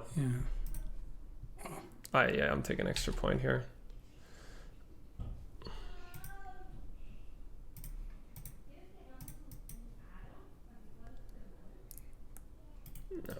All right. Crazy game. Well, I did not think that was a losable game. All right. I don't want GTA against all these Planeswalkers, I don't think. My shatters don't look very good. No. Vengevine is good against Planeswalkers. Their Planeswalkers all make creatures, and Wandering Emperor's at instant speed. Yeah, that's true. I mean, you don't have any shatters in your deck right now, so... Yeah. I think it's Chariot or nothing. Is there anything I want Chariot over? I don't think I want to cut Mind Collapse. No, I would not. It kills Planeswalkers, too. Fastbond is probably just too good in my deck. I think it is. Let's not get... All right. That was a sick comeback. I got to hand it to him. That was good stuff. Yeah, I mean, the picking up the Thalia in between is a big difference. Thalia does some pretty powerful stuff. All right, play fast. Yeah, you got this. So putting the counters on the land would have worked. Yeah. But it would have been a lot better.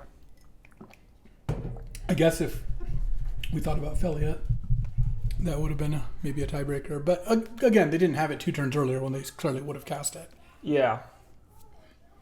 What a damning indictment of Survival of the Fittest, Vengevine, Squee, and Blazing Rootwalla that they are still in the sideboard of this deck. Yeah. It's okay. When we do our cube update, those will not be included. That sounds true. So right now I have one more mountain than I did previously, but I think you also sided in 2 more red cards. Yeah. All right, opponent. We're not the last match remaining. But Edgar against Bob Maher is game 3. Game 3. Edgar Malhagas against the Dark Confidant himself. It's possible for me to just do that card early. I feel like I've seen Gut very little this match. Fiery Confluence makes that a little bit less appealing. Oh, they're dead before they can get there. Yeah, it does. I mean, I still would play the Gut because when it's good. But what if you just drew Fastbond, 1 ring, and 5 lands? That would be interesting. Okay. Let's go.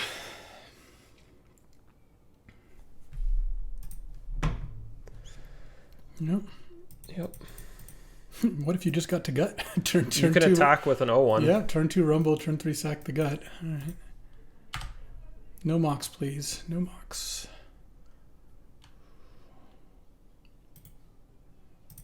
Tap land, go. We may have a bolt for the 1 drop here, but... Right, I know. This is feeling like a Mox opening hand. Oh, if they go like land Mox Thalia, that'd be so stupid. If they tank forever and go Plains Mox go, I don't even know that you Rumble on 2.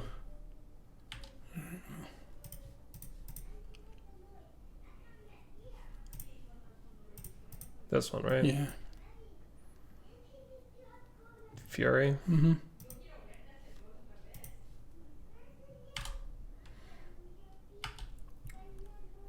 Halfling on 1 would have been nice. I mean, yeah, that's true. Yeah, I would have been able to do everything. Well, that's the disadvantage you get by being on the play. You don't get that 8th card for your sequencing. Okay, they didn't play Thalia. Dash Ragavan. And you just have to take it, right? Yeah. Don't play a 1 drop. Copperline Gorge. Sure. Oh my god, if they have the Thalia here, it's going to be so stupid. Just have to cut them, Yeah, right? I think I would still, but... God, it sucks so much if it gets blinked out. You could also just play Delighted Halfling. And gut? Or just... You could just with the intent on blocking? Well, just to play Nadu next turn. Actually, kind of like that. And gut? No, I don't think you play the... You could play the Gut. I guess playing the Gut actually seems fine. You have a different card to pitch. Yeah, just do that. Because This way that you don't get completely... Yeah, and this way you don't get clowned by Feli anyway, which kind of feels like they have. I feel like... why would you play the Mock Sapphire and expose it if you weren't going to play a 2-drop here? To bluff it, to maybe make your plays different. That's fair. But I feel like they tanked because they had Mocks in their opening hand. They decided to lead on Giver. They could have like turned on Ragavan maybe. Though if they could have just turned on Ragavan and played Giver, and that would have still been better. So yeah, I don't know. No, but this you can go Nadu, Fury, maybe kill your thing, but also target my 3 things. Yeah. I don't think you need to play Gut. Like if you had a way to play Bloodbraid Challenger next turn, maybe that would have been better. Can they really have Felia here in their thinking? They could have had a removal spell, I guess. If they Ragavan, you might just block with Gut. Yeah, I was planning on doing that.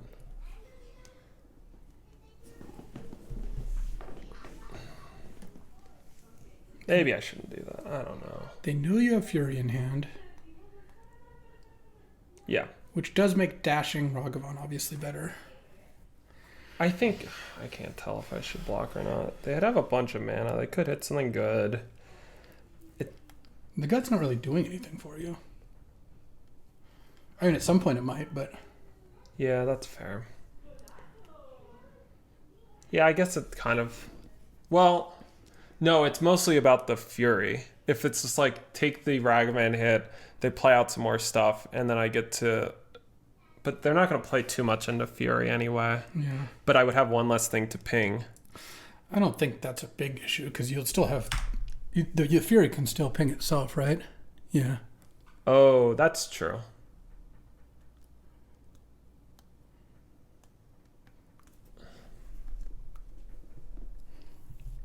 And I think you just got to do the Nadu thing.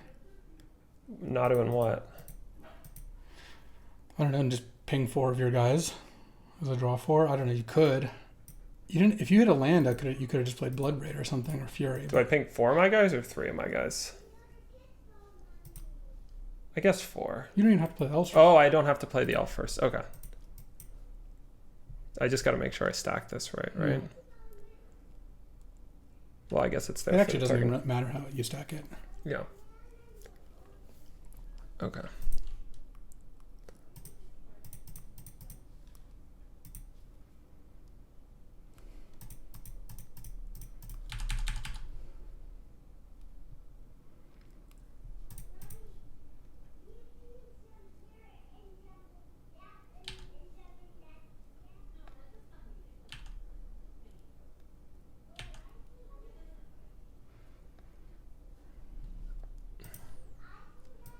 I'm okay with getting Fiery Conned, and I don't attack with this. No, because it's got a damage on it.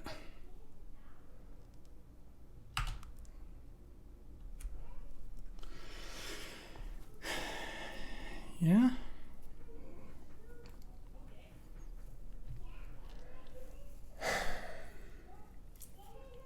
You have 6th. Yeah. Ragavan's not doing a whole lot here. Nissa could be good. If you can draw one more heavy hitter here. Or you could just draw Greaves, of course. Greaves, Skull Clamp. Greaves, yeah. Skull Clamp, yeah. One ring. Springheart's gone forever. Sadly, so's Bloodbraid Challenger. Though it betrayed you last round with the fast spawned hit. That's true. If that had hit something better, I probably wouldn't. If it had hit an elf, it would have died to Fiery Confluence. But if it had hit any card that didn't die to Fiery Confluence, which is not that many, but you would have just won the game. Because like the way that game counted and every single card. Yeah. So they have Ragavan in hand. They no longer have to play around Fury. Their Adeline attack doesn't look very good. I guess they can go like Archangel attack with Adeline as like a 4/4. It's not even that great. You're at 18. I mean, yeah, we'd get minus, and then I would Nissa, and like I would kill their thing. No longer is the Gut Ragavan trade on the table, I'm afraid. No. I think they may have wanted to Ragavan you last turn. I guess maybe they really want to keep the treasure token. Or they have Confluence and they didn't want to... Yeah. They didn't want to trade Ragavan for Gut if they thought they were going to just Confluence it. So what did we hit? We hit Fintorn Elves, Nissa... Oh, no, sorry. I hit 3 land and a Nissa. Yeah. And they know about them, right? You see them all with Nadu? Yeah. Yeah. It wasn't the greatest Nadu hits, but you certainly weren't winning. All right, they're moving in. Fractured Identity? That's a 5-drop. I mean, they probably aren't splashing Fractured Identity. Yeah, I was about to say, that would be wild. What other 5-drops? Guardian Scale Lord? Sunfall. Wow. Okay, I assume I can do both of those.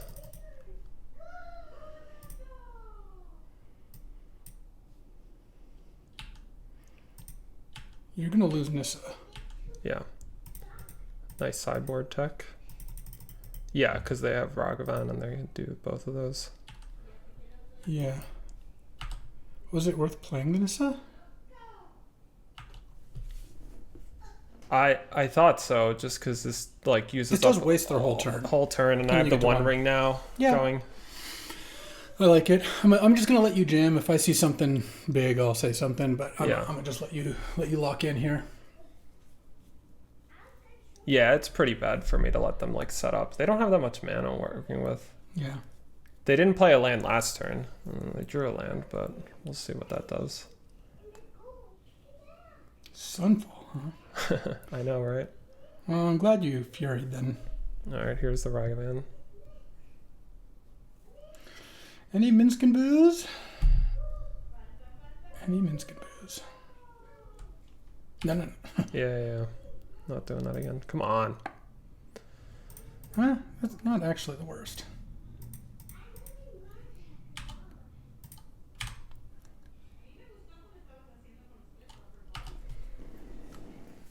If you block, make sure to on F6 in case you draw like Pyrokinesis or Mind Collapse or something. Oh, sure. Please no exile effect.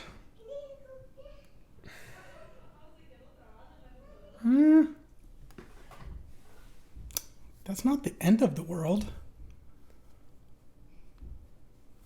Are they just never going to attack or block? All right, well, you got to attack. Yeah.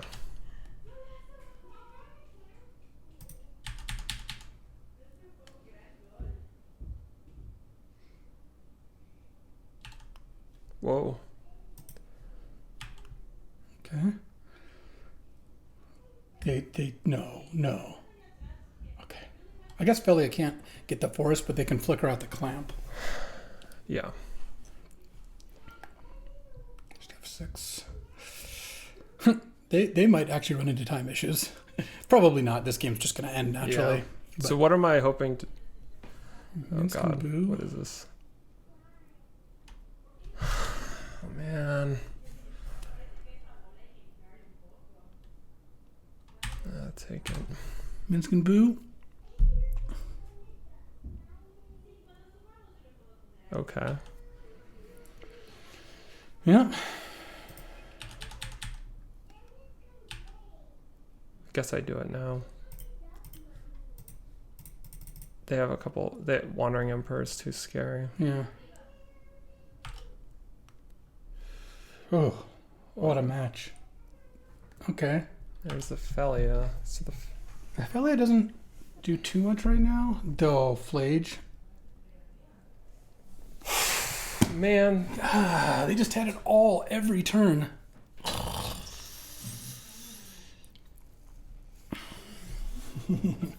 Hello, beasts. Yeah, we'll be done in a second. It's okay. They hit Mountain, but I'm not sure what I can... I have to draw, like, Pyrokinesis. They have no cards in it. If I draw Pyrokinesis... Wow. The rest of my deck was loaded. No, it really wasn't. Look at it's loaded. It really wasn't. I had some cards left. Damn. All right. Oh, sick, dude. I'm sorry. Well... Get them tomorrow, maybe. Hope you enjoyed that. Cheers, everyone. We'll be back. We got another 64. We're going to do it tomorrow, and oh, what a brutal ending. Sorry, BK. I hope you enjoyed BK's sacrifice for the content. We tried. Did not quite get there. Thanks for watching. We'll see you next time. Thanks for watching. If you enjoyed this video, make sure to hit that like and subscribe button. It helps out the channel, and you won't miss a single draft.